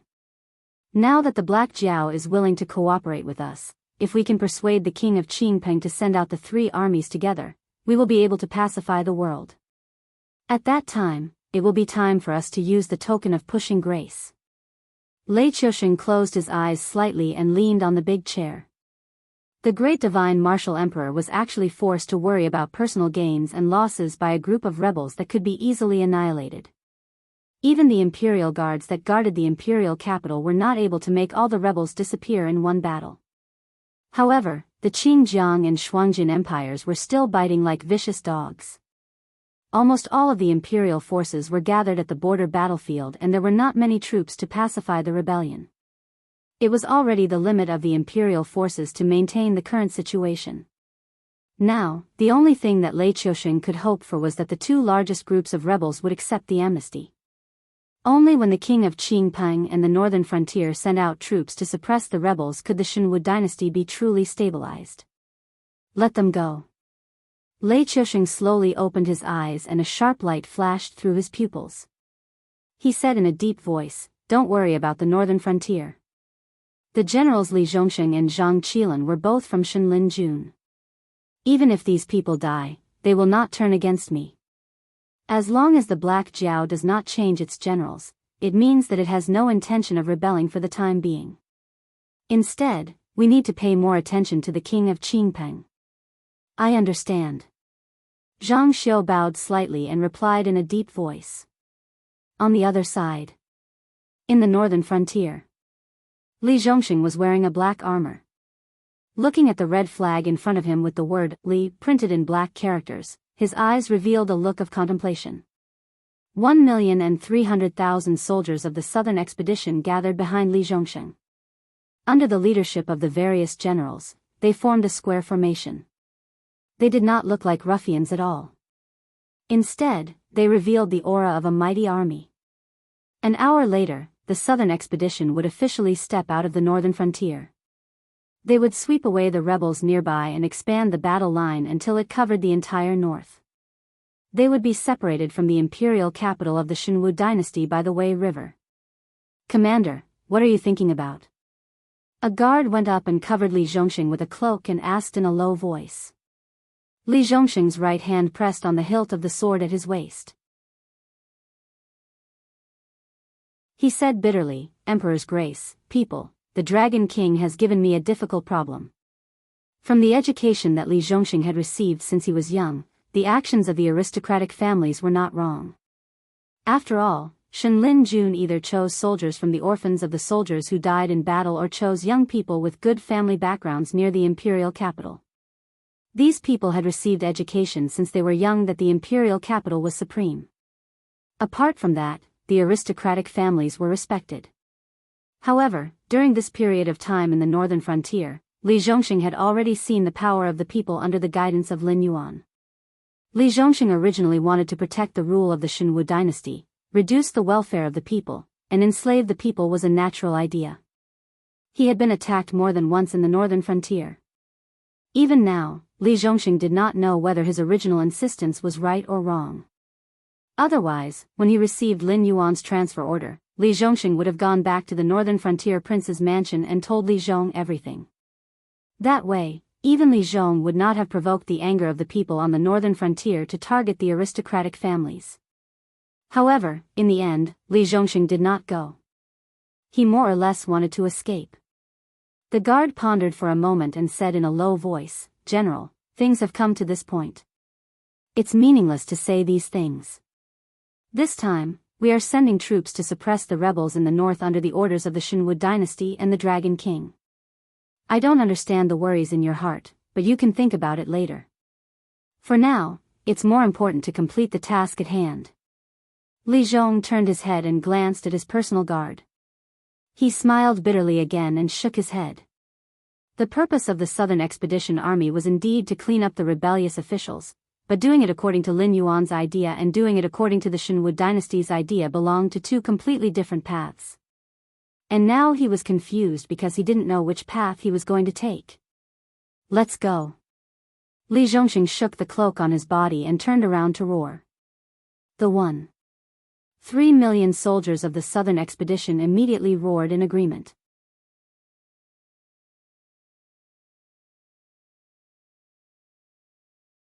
Chapter 424. The resistance of the northern frontier aristocratic families vanished in the face of the anger of the northern frontier citizens. The reason why these aristocratic families could still exist in the northern frontier was because of the protection of the northern frontier prince's residence. How could they still have the guts to challenge the northern frontier? Li Zhong, who had eliminated his biggest political enemy, obtained the highest command authority in the northern frontier prince's residence while the northern frontier prince's residence Huyen was imprisoned. At the same time, with the cooperation of the various departments, he began to show his prowess. The first thing was to calculate all the cultivated land in each gathering place. Of course, it wasn't just about how much cultivated land there was. It also included the size of the cultivated land, the division of the cultivated land, and the output. It was also divided into 3 categories according to the fertility of the land. In this first document, the location of the cultivated land, whether it was planted with food or phase, and the estimated output was recorded in great detail. The second thing was to establish the position of grain chief according to the distribution of cultivated land in each settlement. The position would be held by the farmer who rented the most cultivated land and had a good moral character. Although the position of grain chief was just an empty title without any real power or rank, he would be responsible for calculating the total harvest in his own area during the harvest. He would also be responsible for collecting the taxes that should be paid every year. After all this was done, he would also have to prepare a written document and submit it to the local government.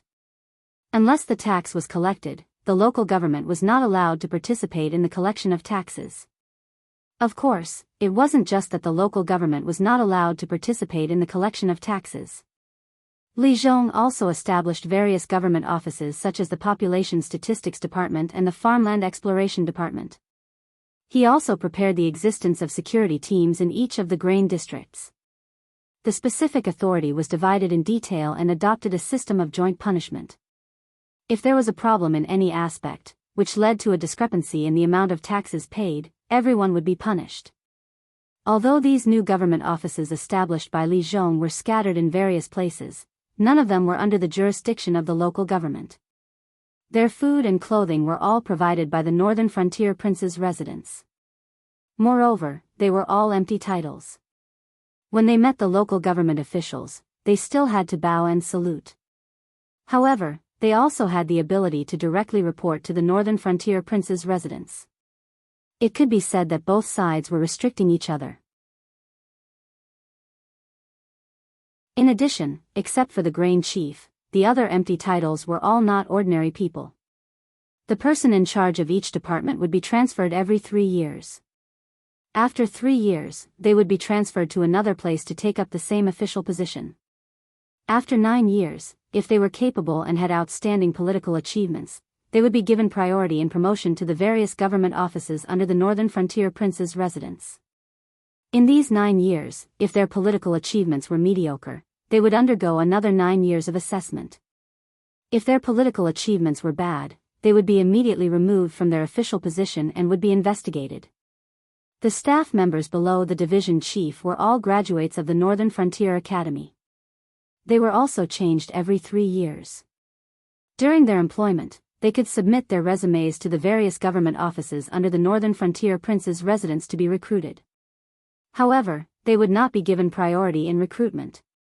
In addition to this internal system, there was also the supervision of the Demon Emperor Association under Lin Yuan's command, who appeared and disappeared mysteriously. The various government offices with empty titles, local government offices, the Demon Emperor Association, the Grain Chief, and other parties would make the same matter several times more detailed. It was not troublesome for everyone to carry out their tasks. They could also supervise each other to ensure that there would not be any conflicts. In addition, the officials with empty titles would be transferred to other places to carry out their tasks just like the official officials. There was no such thing as a flowing city lord being an ironclad official. The third matter was back to the land clearing project. Due to man-made factors, natural disasters, and other factors, the yield of the cultivated land would decrease or increase. Moreover, the land needed to be cultivated year after year. Otherwise, the land would lose its fertility and would no longer be able to grow good crops. Therefore, clearing the land was not a one-time project. After every harvest, the land would be cleared again. At the same time, a census of the population would be conducted in each settlement to ensure that there would not be any fraud. This series of reforms simply made some people with ulterior motives dumbfounded. After all, Lin Yuan was now working for the welfare of the people in the northern frontier. Establishing a complex and fair system would not cause any dissatisfaction. However, to them, it was extremely bad news. Whether they wanted to reap benefits or sabotage, Lin Yuan's move meant that they would not have that opportunity. Late at night, in the northern frontier prince's mansion, Li Zhong finished sorting out the documents in his hands and sealed the files. Only then did he yawn and get up from his office desk. He stretched his body and looked at the groups of patrolling guards outside. His pair of slender sword-like eyebrows were slightly furrowed. The land clearing project was completed, but the biggest problem was still unsolved. For example, the taxes for the officials and the people, and how should the land distributed to the farmers be divided? As the old saying goes, one does not worry about scarcity, but about uneven distribution. Some people took more land, while others took less. When the time came, there would definitely be disputes. At the same time, this was also the last chance for the aristocratic families to struggle. Furthermore, being an official in the northern frontier prince's mansion meant that they no longer had the benefits of tax reduction. Even if they could become the prince of the northern frontier, they would still have to pay 50% of the taxes on their own land. Although their salaries had increased a lot compared to the time when the Shenwu dynasty ruled the northern frontier, they still felt that something was missing without the income from the land under their names.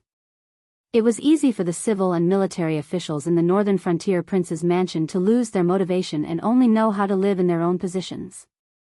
Even if he set up a strict official evaluation system, it was useless. For these people, it was better to save up some capital to do business with the Northern Territory Chamber of Commerce than serve the Northern Frontier Prince's mansion.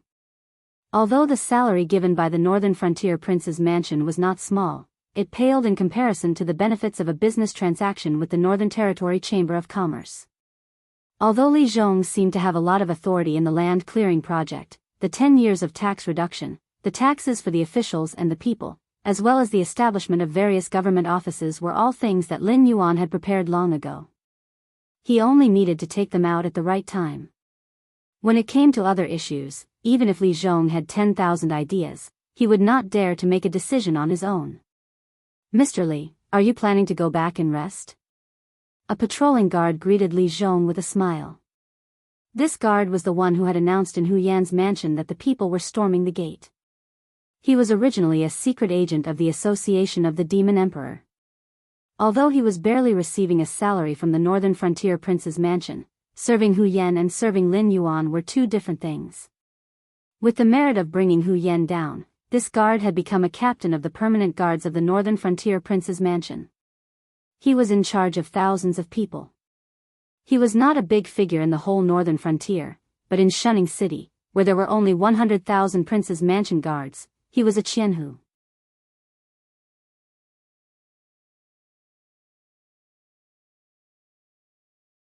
Chapter 425. No, it's just an if. I want to see His Lordship Dragon King. Li Zhong smiled politely at the other party. Whether a person was smart or not, it did not depend on whether he could speak eloquently or come up with clever plans, but whether he could recognize his own position. Although Li Zhong was now in charge of the land clearance and other matters, during the period when Hu Yan was under house arrest, the various departments of the Northern Frontier Palace had to deploy all their manpower to assist him. Currently, he could be considered as the highest-ranking official in the Northern Frontier Palace. However, this was only temporary. Once the land clearance was completed, and the subsequent developments were on the right track, Li Zhong, this Mr. without any official position, would no longer be considered a big shot in the Northern Frontier Palace. Even if the Lord Dragon King would reward him handsomely, in terms of name, this Lord Xian who before him would be able to crush him to death. Hu Yan had been as careful and cautious as Li Zhong back then. Otherwise, after Lei Fan had been forced to leave, the position of King of the Northern Frontier would not have fallen onto Hu Yan's head. And during that period of time, because of the Green Swamp Tribe and the Ether Society, Lin Yuan had neglected the situation in the Northern Frontier Palace. Therefore, although Hu Yan did not have Lei Fan's ability and influence, but during that period of time, his authority was much greater than Lei Fan's. Hu Yan had fallen into the trap for two reasons. Firstly, Lin Yuan had already planned this. After all, he wanted to support the new laws of the Northern Frontier and not the king of the Northern Frontier. As a member of an aristocratic family, it was only a matter of time before Hu Yan would clash with Lin Yuan over the land clearance issue. Secondly, it was because Hu Yan had become too arrogant. Otherwise, he would not have come up with the idea of going against Li Zhong to stop the land clearance project. Of course, it was still the same old saying that Hu Yan had fallen to such a state today. It was not because Lin Yuan had forced him to do it. Hu Yan and Lei Fan had died in the same way. They had both grasped authority, but did not have enough authority. Arrogance and greed had caused him to have a rebellious heart, and that was why he had fallen to such a state. Learn from the mistakes of others and learn from the mistakes of others. Hu Yan had not learned his lesson from Lei Fan, but Li Zhong had learned his lesson from Lei Fan and Hu Yan. Naturally, he would not be arrogant. Lord Dragon King.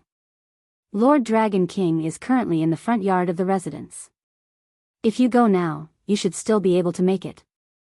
Qianhu smiled kindly at Li Zhong. During this period of time, Lin Yuan would make a trip to the Northern Frontier Prince's mansion every day to check on the progress of the land clearing project. At the same time, he would also check on how much surplus grain was left in the Northern Frontier Prince's mansion and whether it was enough to supply other projects in the Northern Frontier and the implementation of the new policies. At the same time, he would also listen to the opinions of the officials working in the Northern Frontier Prince's mansion.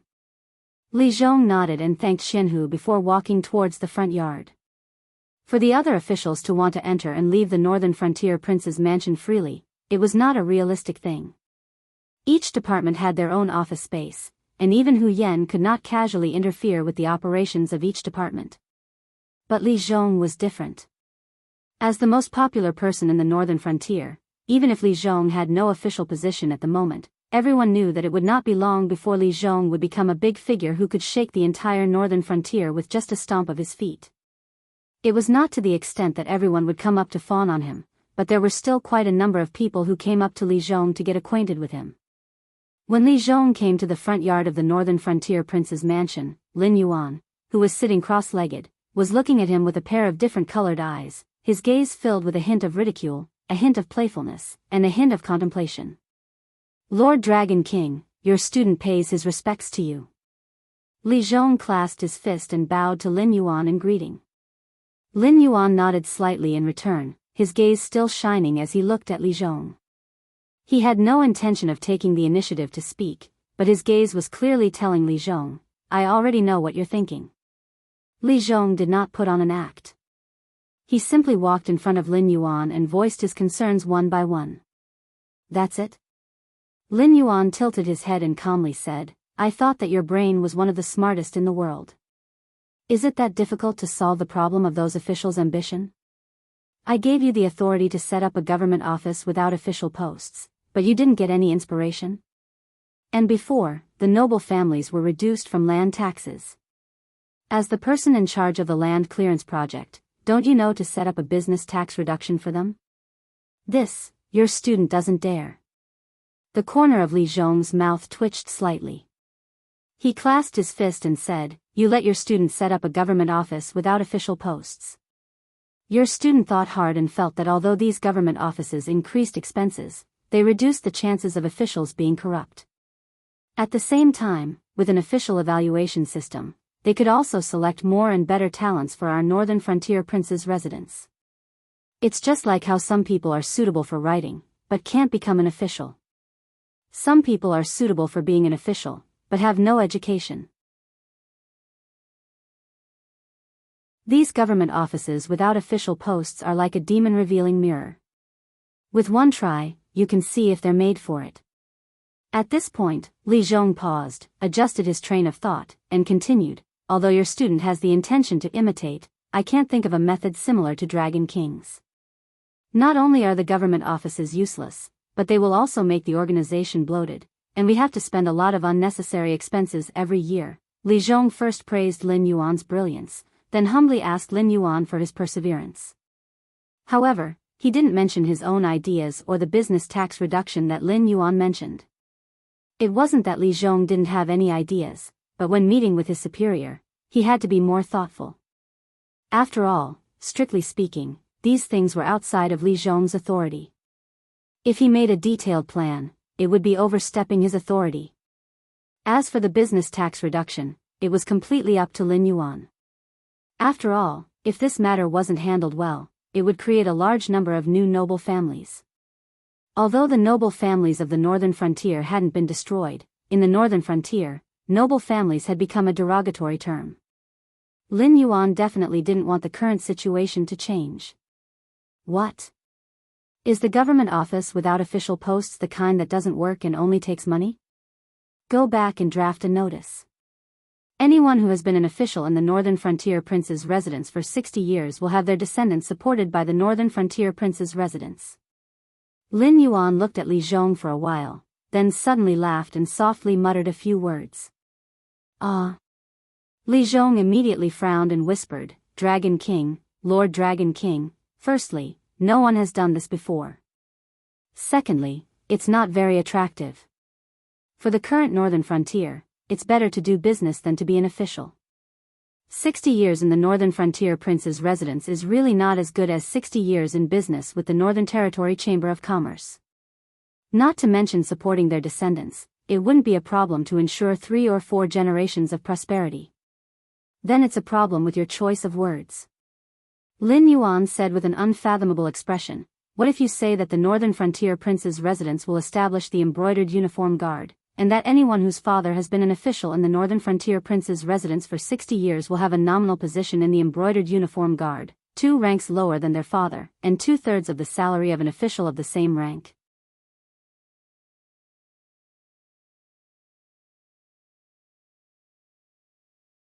Chapter 426. Isn't that the same? Li Zhong resisted the urge to roll his eyes. Once an official in the prince's mansion at the northern frontier had worked for 60 years, they would be considered to have reached the age of retirement according to the new laws of the northern frontier. Regardless of their cultivation, they could no longer continue to work as an official in the prince's mansion at the northern frontier. However, they could receive a pension from the prince's mansion at the northern frontier every month. Even though it could not compare to their salary, it was still an income, right? There is no limit to the number of people in the embroidered uniform guard. They will temporarily be military positions, and each official can only have one son. Once there is a vacancy in the northern frontier's military system and there is no one below them who can be directly promoted, the embroidered uniform guard members can lower their ranks and directly take over the vacant position. Similarly, after this person has worked for 60 years, their children can still work in the embroidered uniform guard. Lin Yuan's next words soon caused Li Zhong to sink into deep thought. The northern frontier might be pushing new policies, but the power of the military would always be indispensable. Being a Baihu in the northern frontier's military system was much more important than being a high-ranking official in the prince's mansion at the northern frontier. Just the fact that they could directly lower their ranks and take over a military position without having to wait for an evaluation was enough to attract countless people to join the embroidered uniform guard. The embroidered uniform guard did not recruit outsiders. They only accepted the children of officials who had worked for 60 years in the prince's mansion at the northern frontier. Besides, the higher the rank of the father, the higher the rank of the son in the embroidered uniform guard. At that time, the lower the rank of the son in the embroidered uniform guard, the higher the rank of the son in the embroidered uniform guard. Not only did this solve the problem of the officials in the northern frontier being ambitious to secure their positions as military officials, these officials would also conduct strict training for their children, which could be considered as solving the problem of talent. Similarly, only the officials who had worked for the prince's mansion at the northern frontier until they retired could enjoy the benefits of having a son in the embroidered uniform guard. It also solved the problem of the officials in the northern frontier not doing any work and even thinking about quitting to do business. Killing 3 birds with 1 stone. It seemed that there was more to it. Also, the embroidered uniform guard can't be considered a government office in name only. I plan to split the embroidered uniform guard into 2 departments, one in the light and one in the dark. The light department will be independent of the local government and will be in charge of the safety of the gathering place. They will be in charge of arresting and interrogating. However, the criminals will still be sent to the prisons set up by the local government. The dark department was responsible for investigation, supervision, and collecting intelligence from both sides during wartime. They were also responsible for monitoring the integrity of the local officials. They were also responsible for monitoring each other with the secret agents of the Association of the Demon Emperor. They were responsible for ensuring that what the Northern Frontier Prince's residents heard and saw was not what some people wanted the Northern Frontier Prince's residents to hear and see. The embroidered uniform guards only need to answer to me and the King of the Northern Frontier.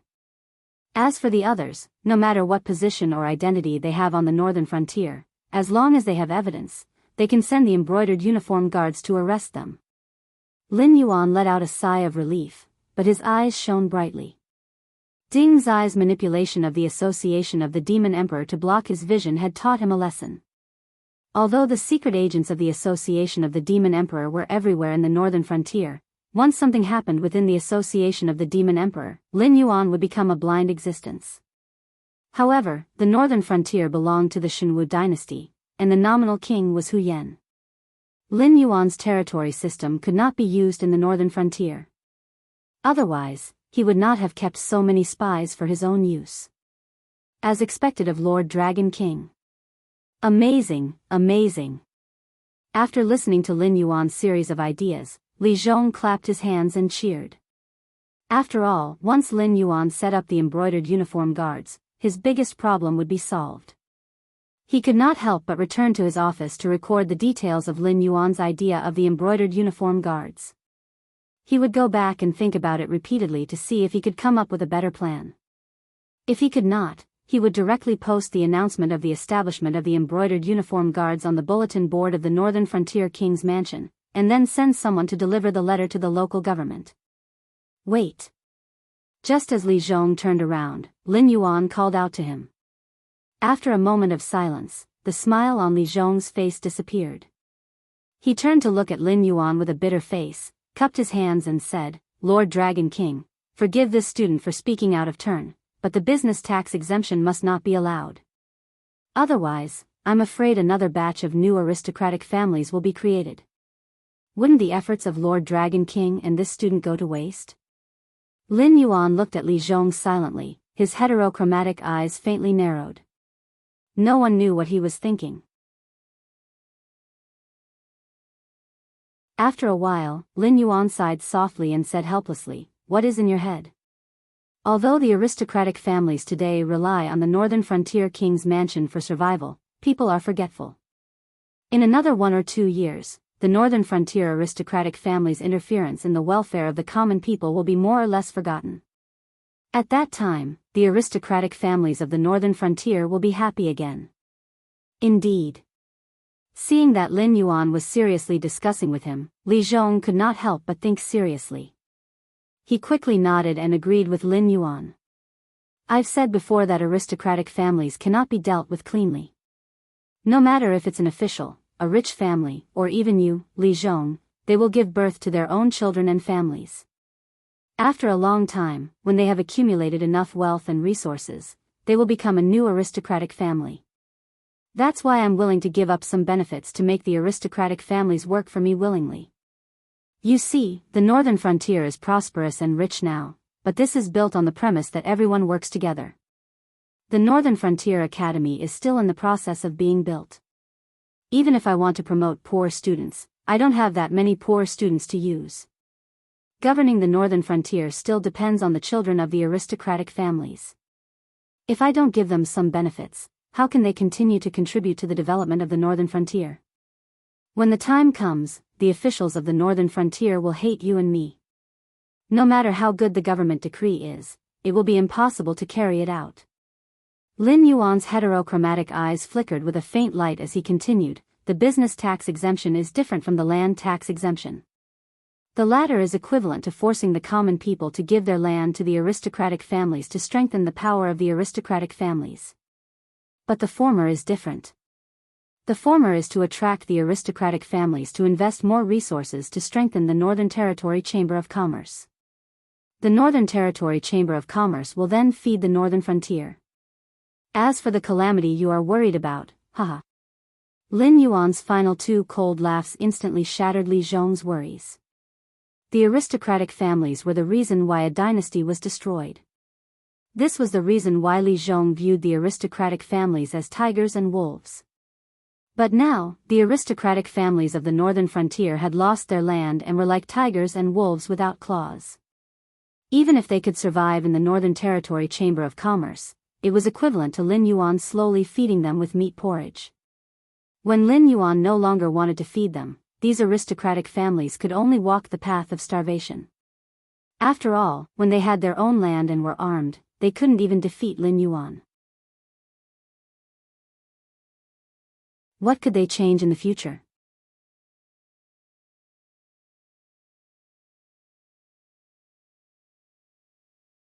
Chapter 427. This student understands. Li Zhong cupped his hands towards Lin Yuan and said with a face full of smiles. This embroidered uniform guard was different from the other government offices without official posts.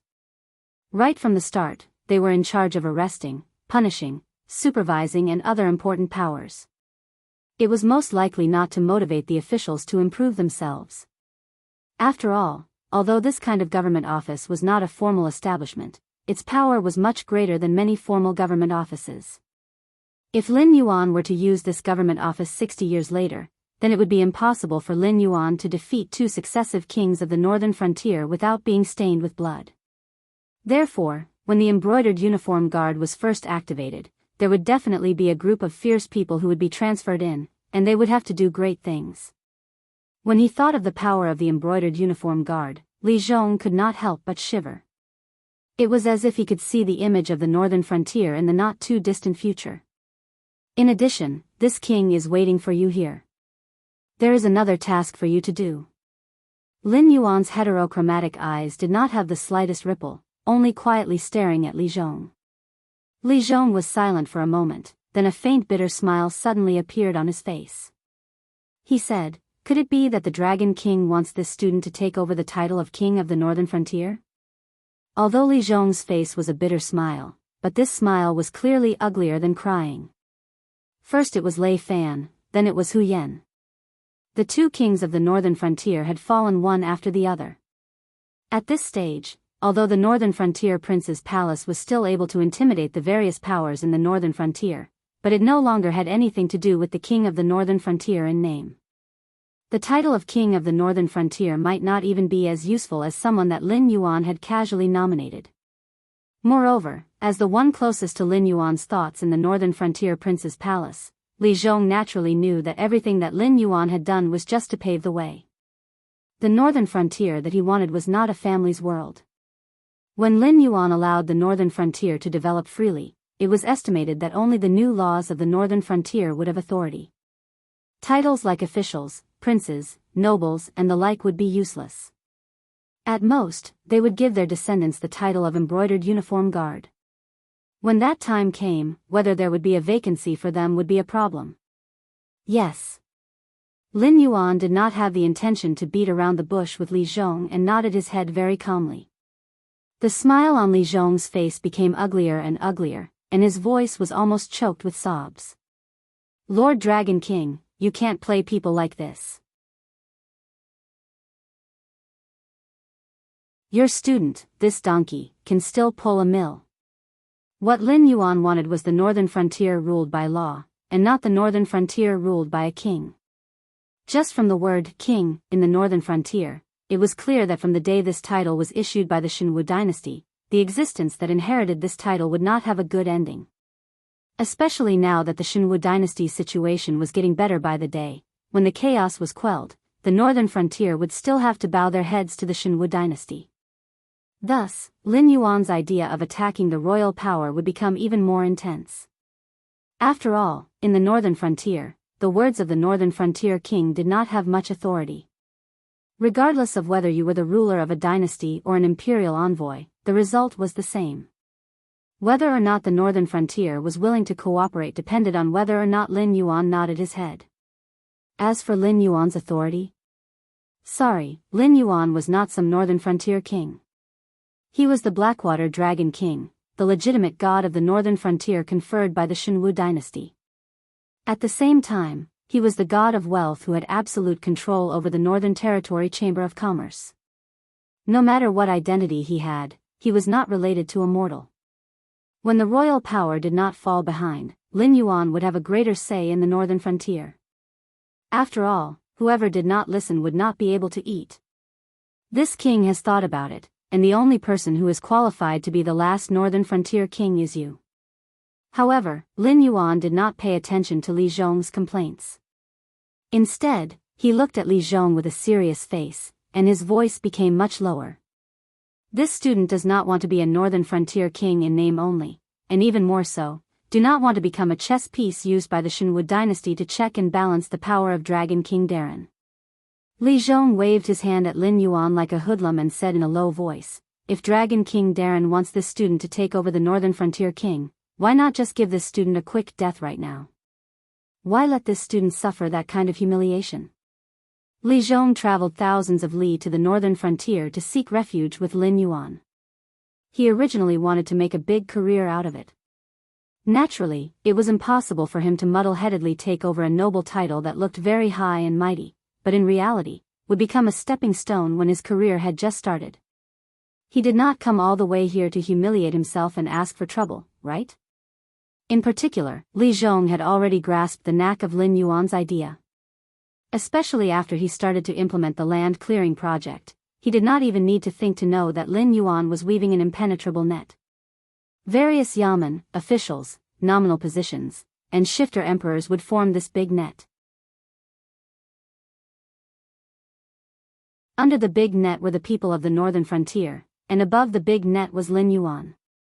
As long as Lin Yuan did not lose the support of the people, then his every move in the center of the big net would be accurately fed back to the various areas covered by the big net.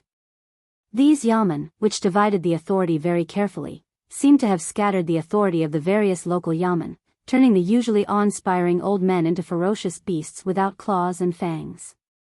However, it further stabilized the authority of those in the center. The authority of the various departments was divided, and they would often see each other. Even if someone wanted to cause trouble, a sentence could make other people who did not want to be implicated stand up and report him. Moreover, there was the association of shifter emperors and the embroidered uniform guards watching from the side. The young masters of the embroidered uniform guards were eagerly waiting for something to happen to the various yamen officials, so that they could use their connections to fill in the gaps in the various departments. Although the current embroidered uniform guards were only filling in military positions, there were many military positions in the local yamen. Moreover, after filling in the yamen, they would no longer be a member of the embroidered uniform guards. Naturally, they would no longer be restricted by the rules. If they worked hard and achieved some political achievements, wouldn't promotion be just around the corner? Of course, after they filled in, the new embroidered uniform guards and those who did not fill in would also keep a close eye on them. As long as Lin Yuan could clearly control the two forces, the embroidered uniform guards and the association of shifter emperors, the changes in the officialdom of the northern frontier would forever be a virtuous cycle. No one would dare to make a mistake under the watchful eyes of countless people, and would naturally strictly carry out Lin Yuan's orders. This king is not after your life, and definitely not to humiliate you.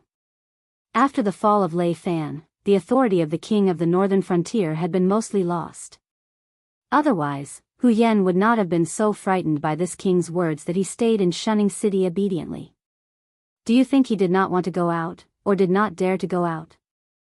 Also, the dignity and prestige of the king of the northern frontier had been completely lost under your scheme, Mr. Li. If you go out and ask the people of the northern frontier, when they hear the words king of the northern frontier and Hu Yan, who would not spit on the ground? Lin Yuan's heterochromatic eyes seemed to be able to speak. With a smile, he said in a deep voice, as the person who defeated the villain Hu Yan, Mr. Li, isn't it the most suitable person to take over the northern frontier king?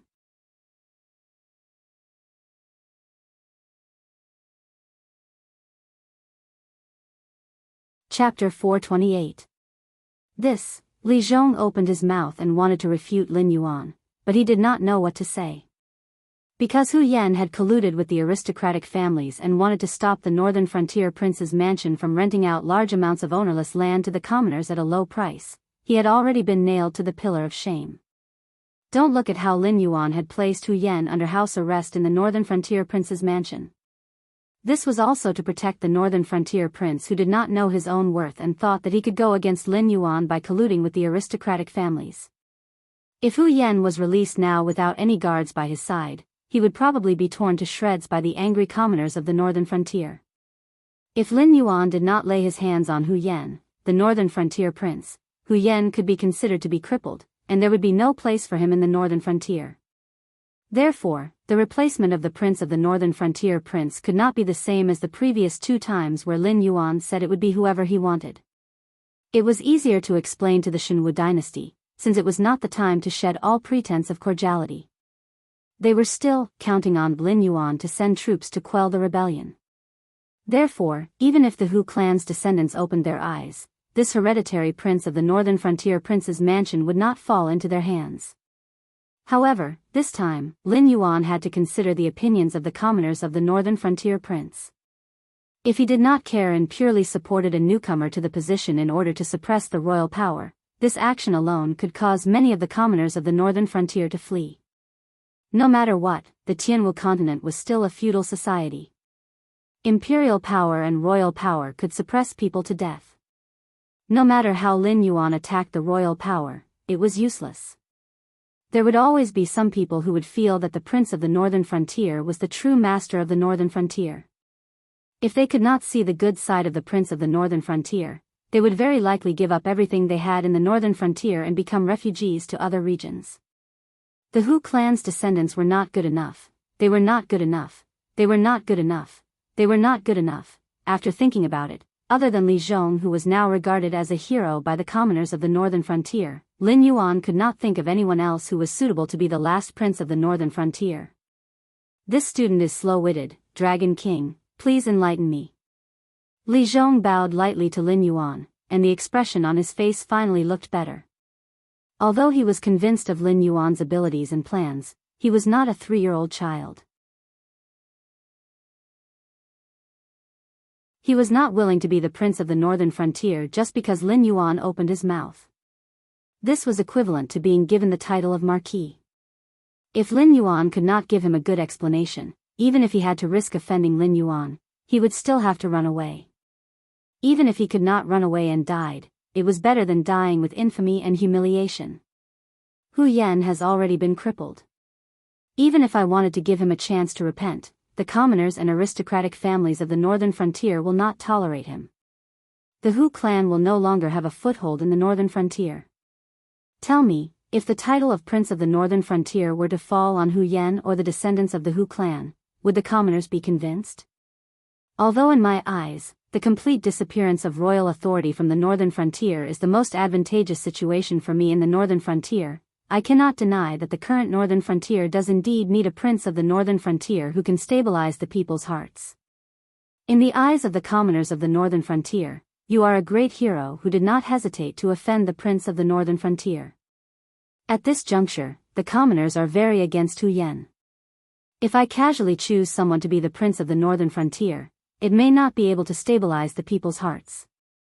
On the contrary, it may even incite a revolt. On the contrary, they would rather see a great hero like you ascend to the throne. Lin Yuan's heterochromatic eyes did not show the slightest fluctuation, as if he did not care about Li Zhong's popularity in the northern frontier. This student is afraid. Li Zhong's mouth was still giving way, but in his heart, he was secretly pondering. The Dragon King in front of him was an existence that anyone dared to scheme against, especially the position of the Prince of the Northern Frontier. In his eyes, it was like a chess piece that could be abandoned at any time. Every stage of the game had its own uses. Once the value was squeezed out, he would not hesitate to crush it.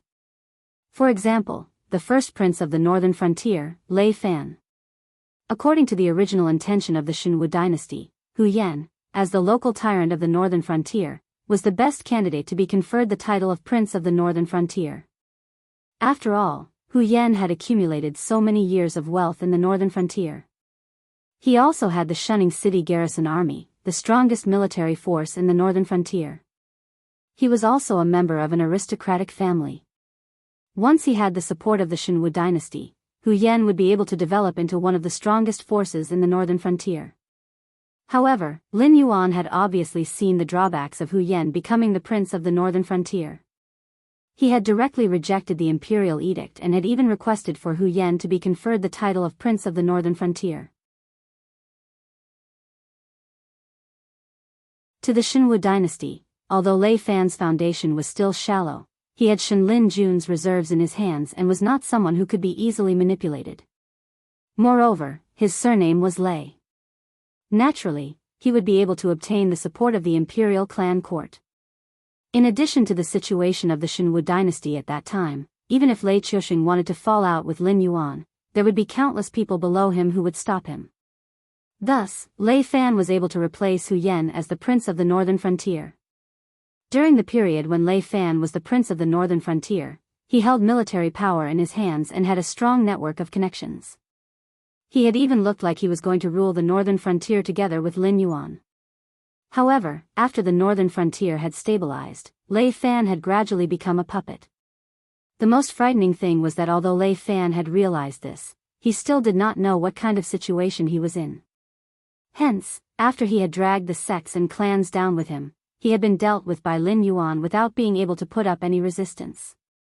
After Lei Fan, the one who had taken over the position was Hu Yan. At first glance, it seemed as though Lin Yuan had changed his tune, slapping himself in the face. But thinking about it carefully, the reason why Hu Yan had not taken over the position back then was all because of Lin Yuan's scheme. Lei Fan was a chess piece that Lin Yuan had used to stabilize the Northern Frontier. In the end, being able to drag the sects and clans down with him was already an unexpected surprise. However, with Hu Yan's status, Lin Yuan had probably intended for him to drag the aristocratic families down with him right from the start. Then, what did he have that was worthy of Lin Yuan's scheme? By taking over the position of the Prince of the Northern Frontier, you can allow the people of the Northern Frontier to settle down. At the same time, you should also be very clear that in my plan, royal authority does not have any meaning to exist. So, you should be able to see your own position clearly and understand that cooperating with me with all your might is the right way to go. If you were to be like them and have thoughts that you should not have, what kind of ending would you end up in? There is no need for me to remind you. Besides, now that the reputation of the Prince of the Northern Frontier and the Northern Frontier has already dropped to the lowest point, what need do I have to humiliate and suppress you? So, not only will I not suppress you, I will even give you more power, allowing you to become the real Prince of the Northern Frontier in this period of time. And what you have to repay me is to use all your strength to implement the rule of law in the Northern Frontier. When necessary, you will even have to use your own body to test the law and show that the rule of law is greater than royal authority. Lin Yuan seemed as though he did not see the light that was constantly flashing in Li Zhong's eyes as he continued to speak.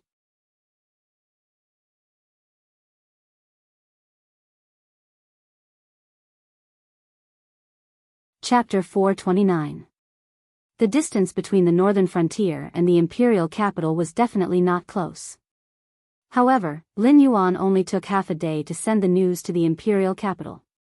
By the time he received the imperial capital's reply and the imperial edict of appointment, it was already 3 days later. It was not that Lei Qiusheng and Zhang Xiu did not value Lin Yuan, but that the important officials in the court valued Lin Yuan too much. In this short period of 1.5 years, Lin Yuan's name was like a nightmare that shrouded over their heads. It was not only because the Northern Frontier was getting stronger day by day, but also because Lin Yuan's position was never that of a prince or a noble. Even if he was the Grand Secretary of the Imperial Cabinet in the Xinwu dynasty, he could not deny that he was a member of an aristocratic family. As for the other aristocratic families and sects, although they had their enemies, they were more of an excellent helper and cover. Only when everyone worked together could they contend against the supreme imperial power and seek benefits for their families. However, after Lin Yuan took over the throne, he immediately began to reform. First, he established the academy in the Northern Frontier, which was equivalent to destroying the situation where the aristocratic families and sects controlled knowledge and cultivation methods. This allowed the poor children to have the potential to advance. Then, he took over the land and rented it to farmers for farming at a low price and collected taxes. After all, the ownership of the land did not belong to the farmers. Even if they wanted to use the land, they could not do it. Moreover, Lin Yuan's officials and people were there, so why should they curry favor with the aristocratic families? Therefore, the important officials and nobles in the southern frontier were extremely afraid of Lin Yuan's name. If it was not for Lei Qiusheng forbidding them to do anything to the northern frontier, they would have already killed this disaster in the cradle. Lei Qiusheng wanted to use the northern frontier as a test to see the effects of Lin Yuan's new policies. This was already an open secret in the Xinwu dynasty. Although everyone seemed to be harmonious on the surface, countless eyes were secretly watching Lei Qiusheng's every move, afraid that he would imitate the Black Jiao. After all, what the shifter emperor could do, the embroidered uniform guards could do as well. Although those nominal offices were complicated and varied, they were not official organizations. According to the original salary of the Xinwu dynasty, even if the Xinwu dynasty's embroidered uniform guards were 10 times larger than their counterparts in the northern frontier, the Xinwu dynasty could easily support them. Therefore, Lei Qiusheng wanted to replicate the northern frontier's embroidered uniform guards. Of course, if he only followed the strict law enforcement of the northern frontier and the clear division of labor of each department, although many people would lose their source of income, it would not be a serious blow. To put it bluntly, with so many offices in the imperial dynasty, how many of them would be able to eat to their heart's content? The important officials of the Xinwu dynasty were not worried about anything else, but that Lei Qiusheng would imitate the Black Jiao and ask the officials and citizens to abolish their annual tax exemption.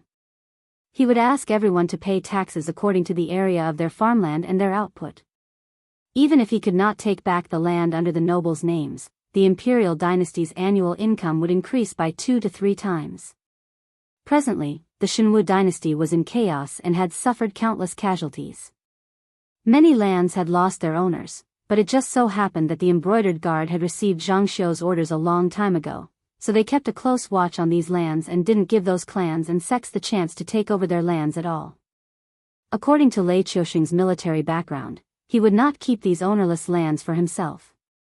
Most of them were given to the soldiers who had made great contributions, and a small portion was given to the families of the fallen soldiers.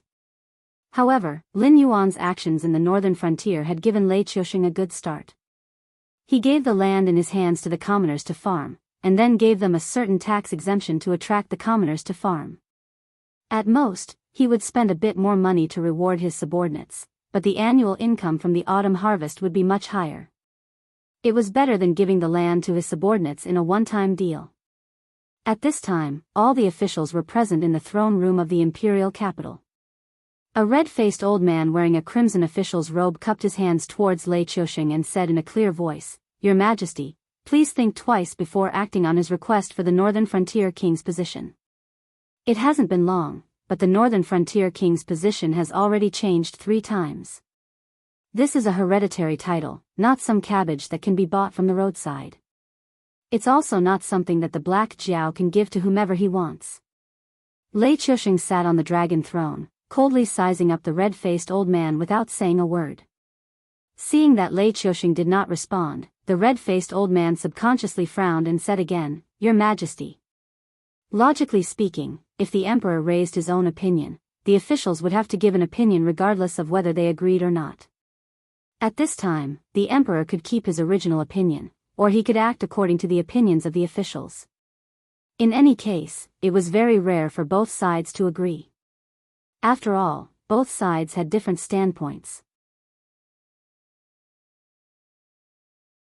During times of peace, when the emperor's power benefited, the benefits of the aristocratic families would shrink, and vice versa. For example, at this moment, even though he knew what Lin Yuan was scheming, Lei Qiusheng still didn't even frown in the face of the third request for the Northern Frontier King's position to be changed.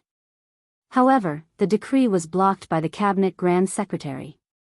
As the Cabinet Grand Secretary, the red-faced old man believed that no matter if it was a major matter like the appointment of a king or the transfer of a king's position, a reasonable procedure had to be discussed. In the end, after discussing back and forth, the officials actually asked Lei Qiusheng to take back the order and refuse Lin Yuan's request to change the position of king of the northern frontier. It was clear that these officials who were worried that Lin Yuan's position would be threatened could no longer sit still. "Your Majesty." The red-faced old man raised his voice, but he still didn't dare to roar. He only growled. Whether Lei Qiusheng withdrew his decree or not, he should have given him a response at this time. If there was a major matter, the imperial capital would have to discuss it with the cabinet. However, in front of all the officials, Lei Qiusheng directly refused to answer his question. Wasn't this clearly using silence to embarrass him? "Beloved official Xia, don't you like to intercept memorials? Don't tell me that you know nothing about the current situation of the imperial capital." Lei Qiusheng suddenly bent down and looked down at the red-faced old man. He said coldly, "The Frost Mirror Empire and the Azure River Empire have close to 10 million troops stationed at the border of our imperial capital. They are eyeing us covetously and have attracted almost 80% of their military strength. At the same time, all the aristocratic families and sects in the east, west, and north have either directly rebelled or secretly funded the rebels. They all want to establish themselves in this chaotic world. If I destroy one today, another will appear tomorrow. Does beloved official Xia know about this?" The red-faced old man was stunned when he heard this. He lowered his head guiltily and didn't dare to continue looking at Lei Qiusheng.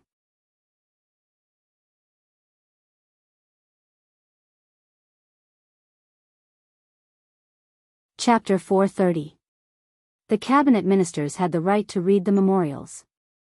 Even before Lei Qiusheng read the memorials, they had to read them themselves to ensure that there was nothing that the emperor couldn't know about before handing the memorials to him.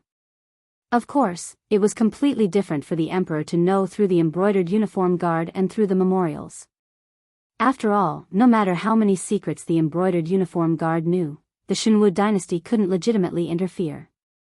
They could only use the embroidered uniform guard spies within the Shinwu dynasty to deal with it. To put it bluntly, it was just a dispute in the Jianghu. However, cabinet ministers only had the right to read memorials.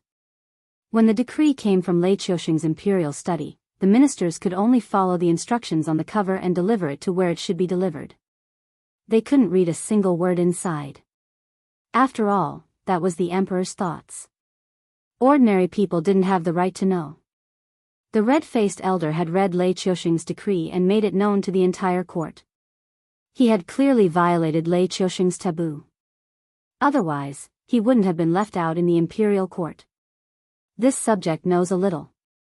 The red-faced elder resisted the numbness in his scalp and replied in a low voice. Then do you know how many rebels there are in the north, how many there are in the south, and whether the rebels on the east and west are locals or disguised as soldiers from the two dynasties? Does beloved official Xia know these things? Lei Qiusheng raised his brows and asked coldly. This humble subject doesn't know. The red-faced elder shook his head, his eyes dim. There are more than 50 million rebels in the four directions. Every night we clear them out, their numbers will increase. However, my soldiers are currently resisting the attacks of the two dynasties on the east and west. They simply can't free themselves to deal with these rebels. The only person that can be mobilized, Shenlin Jun, has gone to war. During this period of time, he has been fighting in the north and south. The results seem to be quite good, but in my opinion, these battles are King worthless. As Lei Qiusheng spoke, he was so angry that he laughed and said coldly, Official Xia, that good nephew of yours even dares to embezzle Shenlin Jun's provisions and military equipment. How dare he? No wonder my army is getting weaker by the day. It turns out that even the roots are rotten. Hiss. Before Lei Qiusheng could finish his sentence, a series of gasps could be heard in the throne room. The red-faced old man's nephew was the commander-in-chief of the Heavenly Inspire army. He was in charge of supplying the three armies with provisions and armaments. At the same time, he was also the largest strategist department in the Shinwu dynasty. In the early years, the people on duty there were new aides and strategists who had joined Lei Qiusheng before he rose to power. But now, it had become a government office where some people took advantage of their position for personal gain and filled their own pockets. They even dared to embezzle the provisions and armaments of the emperor's personal army. What kind of concept was this? They were greedy and stupid. If it weren't for that good nephew of yours, how could my Shenlin Jun have to find a place to rest and reorganize after losing more than half of his men to a group of rebel soldiers who had been trained for less than half a year? Lei Qiusheng narrowed his eyes slightly and said coldly, if my Shenlin Jun could still fight, why would I count on those two evil creatures, Lin Yuan and Lei Quming? Do you think I don't know what it means to raise a tiger and invite calamity? The problem now is, if I don't raise a tiger, how will I deal with the rebel soldiers who are causing chaos everywhere? Will I rely on the benevolence and righteousness that you, Scholar Xia, speak of? Your Majesty, the red-faced old man froze as if he had been struck by lightning. Although he knew that his nephew's hands were not clean, he had never thought that his nephew would be so daring. Who didn't know that Shenlin Jun represented the emperor's personal army in Shenwu Royal County? What was the difference between making a move on Shenlin Jun and directly stealing money from the emperor's treasury? Official Xia, whether you are willing or not, this edict must be delivered to the northern frontier today. Later, I guarantee that your head will be moved along with your nephew's. Slapping the dragon throne heavily, Lei Qiusheng stood up and stared coldly at the red-faced old man. His expression was as gloomy as water. There was no suspense as to whether or not the red-faced old man's nephew was stupid. After all, no matter how strong the father's relationship was, it was impossible for an idiot to sneak into the Heaven Inspire army, which was full of strategists. Therefore, the red-faced old man's nephew embezzling Shenlin Jun's supplies was certainly not as simple as it seemed. At the very least, it was a dereliction of duty. At the very least, it was a crime that could implicate 9 generations of his family. Humph. Snorting coldly, Lei Qiusheng's cold gaze swept across the faces of everyone present. Many of the important officials present were considered to be the trusted aides of Xia Xinghai in the previous dynasty. At that time, they were working for Xia Xinghai while secretly contacting him, all the way until the day his troops arrived. According to Xia Xinghai's original plan, they could at least delay him for 10 days to half a month. At that time, the troops from all over the country would arrive. In the end, those important officials and generals that Xia Xinghai trusted very much naturally opened the gates of the imperial capital and welcomed him and his subordinates into the imperial capital. Now that Shenwu dynasty was in chaos, it was even more chaotic than Wanjian dynasty. If these important officials didn't have any thoughts in their hearts, the person sitting on the dragon throne right now would probably be Xia Xinghai. Everyone, if there is anything else, please quickly report it. If there is nothing else, please dismiss the court. When Lei Qiusheng saw that everyone was silent like cicadas in winter, he directly sat back down on the dragon throne and looked disdainfully at all the officials below. Even if tens of years had passed, these people still wouldn't forget who was the most capable war god of Shenwu dynasty. As long as Lei Qiusheng sat in the imperial capital and didn't move, even if the entire Shenwu dynasty's army was wiped out, they wouldn't doubt that Lei Qiusheng had a trump card that could turn the situation around. After these tens of years of purging, the entire Shenwu dynasty's subjects were clear about one thing. Anyone who went against Lei Qiusheng was now buried under the earth. As the price for the important official's concession, Lei Qiusheng's investigation of his subordinates who were suspected of colluding with the enemy stopped abruptly at Scholar Xiao's nephew. An imperial edict appointing Li Zhong as the new king of the northern frontier was also quickly sent out of the imperial capital. This couldn't be said to be a complete concession. After all, although the Heavenly Inspire Army's commander-in-chief wasn't a low rank and was a position that all generals had to curry favor with, to put it bluntly, he was just a high-ranking quartermaster. Even if Lei Qiusheng eliminated him, it wouldn't cause an uproar in the military headquarters, and it wouldn't implicate any important figures that even he found troublesome. However, once Lin Yuan and Lei Qiuming reached an agreement with him and started to send troops to wipe out the rebels in the north and south, the situation would be completely stabilized. Also, the 2 dynasties that wanted to take a big bite of meat but didn't want to fight to the death would also pack up and retreat. After this period of time, I will settle accounts with all of you one by one. Lei Qiusheng silently lowered his head, the cold light in his eyes seemed to be somewhat penetrating.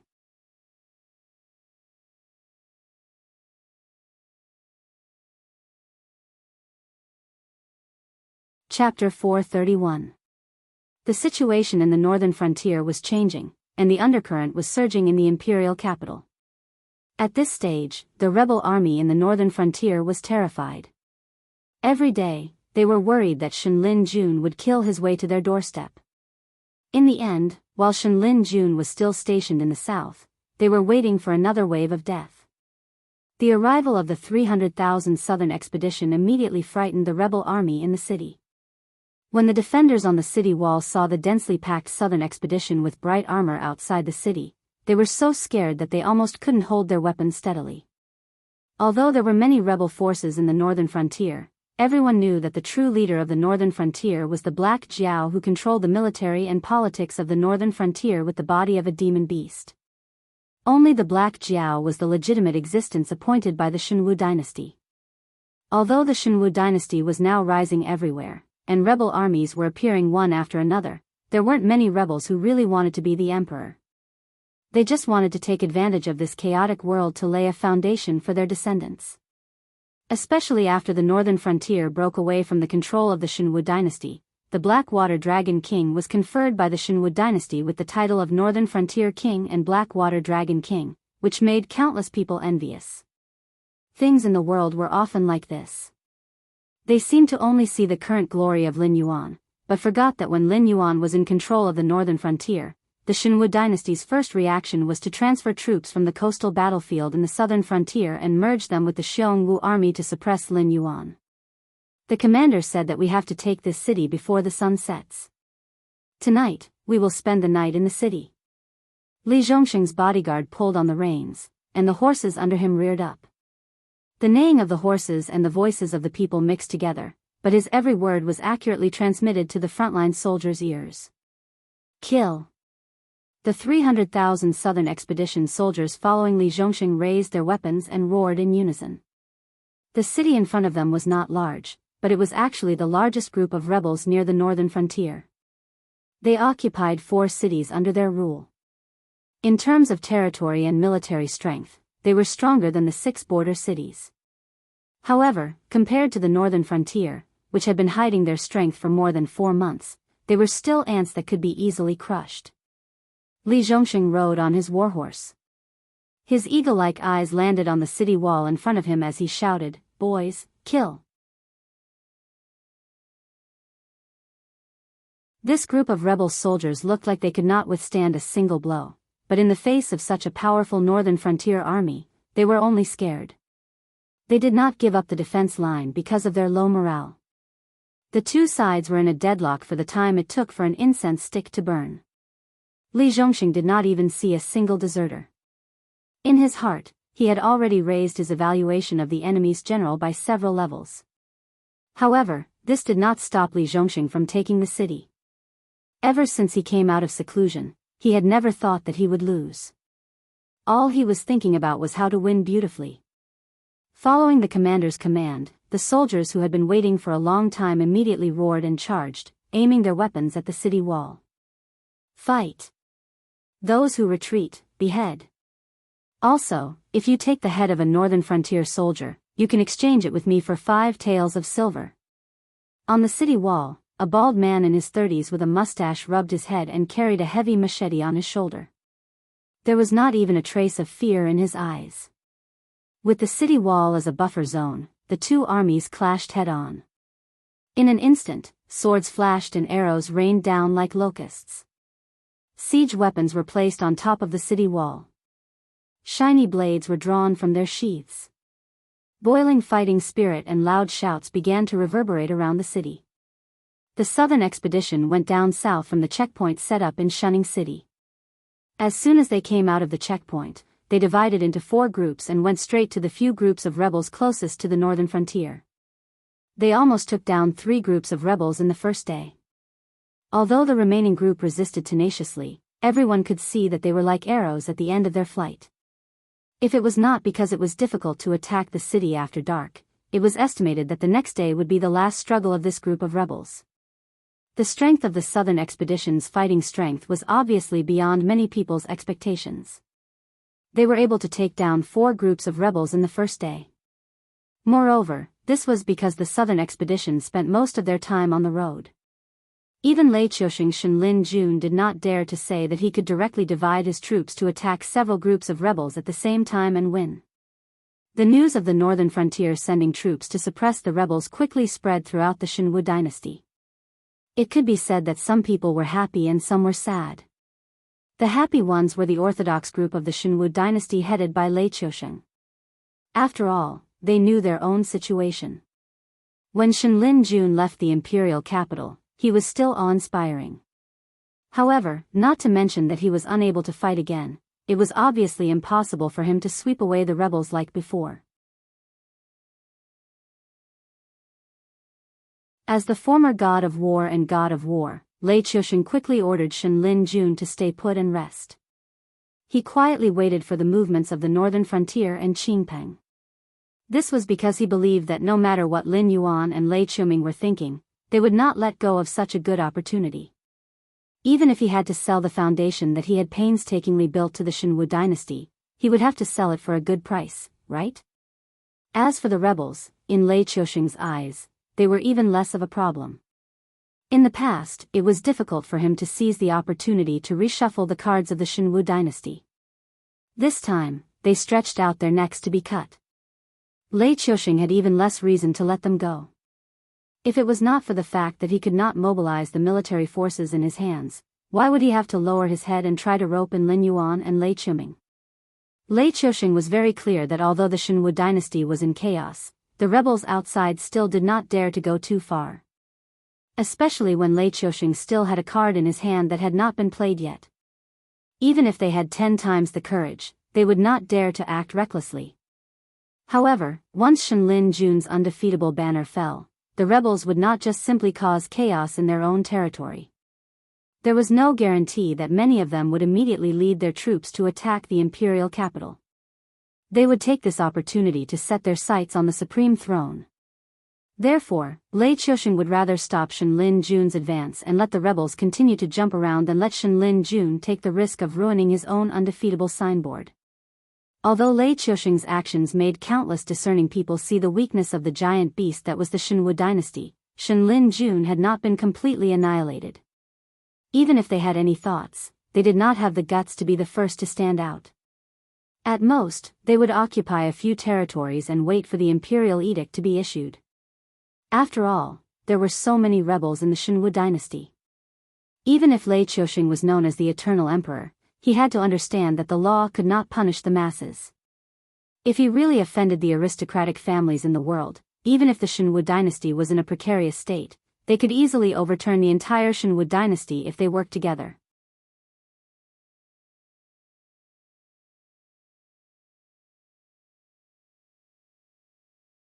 Chapter 432. Of course, whether the country could be saved or not depended on Lei Qiusheng's methods. It also depended on whether Lei Qiusheng's sons and grandsons had the ability to suppress the heroes. Even if Lei Qiusheng's might was unparalleled and could suppress the world's aristocratic families, it was impossible for Lei Qiusheng to wipe out all the aristocratic families. When Lei Qiusheng died of old age, how long could his sons and grandsons last under the watchful eyes of the wolves? Don't forget, the Shenwu dynasty didn't get the country righteously. Even if the country was taken away, it was because the sons and grandsons didn't have the ability. But these were all things that the Shenwu dynasty had to consider. It had nothing to do with the southern expedition that was currently attacking the rebels on the northern frontier. Because of the problem of their birth, these wolf cubs raised in the northern frontier were usually brave and fierce. Now that there was no invasion of demon beasts, they were usually bored to death in the northern frontier. Now that they were pulled out to quell the rebellion, they were all trying their best to wrestle with the rebels in the south. But in the end, they were greatly disappointed. They even felt that it was better to practice martial arts in their own camps. The backbone of the rebel army formed by the aristocratic families and sects were either disciples or family soldiers. Usually, there was no difference between them. In terms of cultivation, they were even higher than the southern expedition. But as the old saying goes, in the face of a real war, the individual strength below the Kongming realm could influence a part of the battlefield, but it couldn't change the direction of the whole war. Even for the Heaven Dipper realm cultivators, the aura energy in their bodies and the spiritual energy of heaven and earth seemed to be circulating endlessly, but there was a limit to the endurance of the body. Once this limit was exceeded, even if the enemy didn't attack, the body would collapse on its own. Therefore, on the battlefield, what was relied on was the ability of the commander-in-chief and the tacit understanding and obedience of the frontline soldiers. After the first day of the war, there was no lack of rebel generals dying in battle, and the entire battlefront directly collapsed. If such a defeat fell into the eyes of fierce generals like Li Zhongsheng and Zhang Qilan, it was simply an unforgivable sin. Any troops that directly retreated because of the death of their generals, even if they weren't immediately punished by military law, would have to peel off a layer of skin when they returned to the camp. As for becoming a deserter and becoming a bandit, that was even more impossible. Currently, rebel armies were running rampant everywhere in the dynasty. The small and medium-sized mountain bandits, roving bandits, and Xiangma had either become rebel warlords under the support of various aristocratic families or been annexed or annihilated by various rebel armies. Even if Li Zhongxing did not find trouble with them, they would not be able to find a place to stand in the current Shenwu dynasty. On the other hand, the southern expedition, who had undergone strict military training, even if the general in charge of the grassroots command died in battle, as long as there was no sound of beating the gong, it would not hinder their tide-like offensive. The general died in the position of lieutenant, and the lieutenant died in the position of Qianhu. Compared to the collapse of the rebel army's front line after the death of their general, the southern expedition hoped that their immediate superior would die in battle. After all, when the superior died, it was time for the subordinates to replace him. After a battle, it was not rare for a soldier to be directly promoted to a deputy general. Of course, this was a bonus that only happened during the war. If it was during peacetime, it would not matter if the superior died, but the subordinates who could replace him would depend on the individual's ability and the results of their daily training. Especially when they heard about the establishment of the genie guards before they set off, they were even more enthusiastic about taking advantage of this war to rise up the ranks. After all, if they could not be promoted now, there would be plenty of people to fight for their jobs in the future. However, under the incentive of this promotion model, it did not mean that a general could sit at the rear and watch the generals and soldiers below rush forward dauntlessly. Li Zhongxing had set up a supervision team early in the morning. Other than the generals and military advisors, no matter what military rank they had, once the military order was given, they had to lead the people to rush forward. The person with the highest position had to be at the front. If the person behind did not stop, they had to continue to rush forward. When you arrived, the person behind you would take over your position and continue to rush forward. The rebel armies that fought against the southern expedition had only one feeling after a day of fighting. This group of wolf cubs from the northern frontier were really King unafraid of death. At night. General, all the battle reports have been sent here. The guard placed the 3 parchments on Li Wenzhong's desk. He then cupped his hands and stood to one side to wait upon Li Wenzhong. The rebel armies that they fought along the way were not newbies.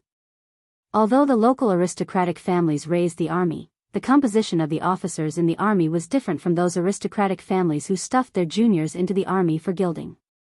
They were all veterans from various armies.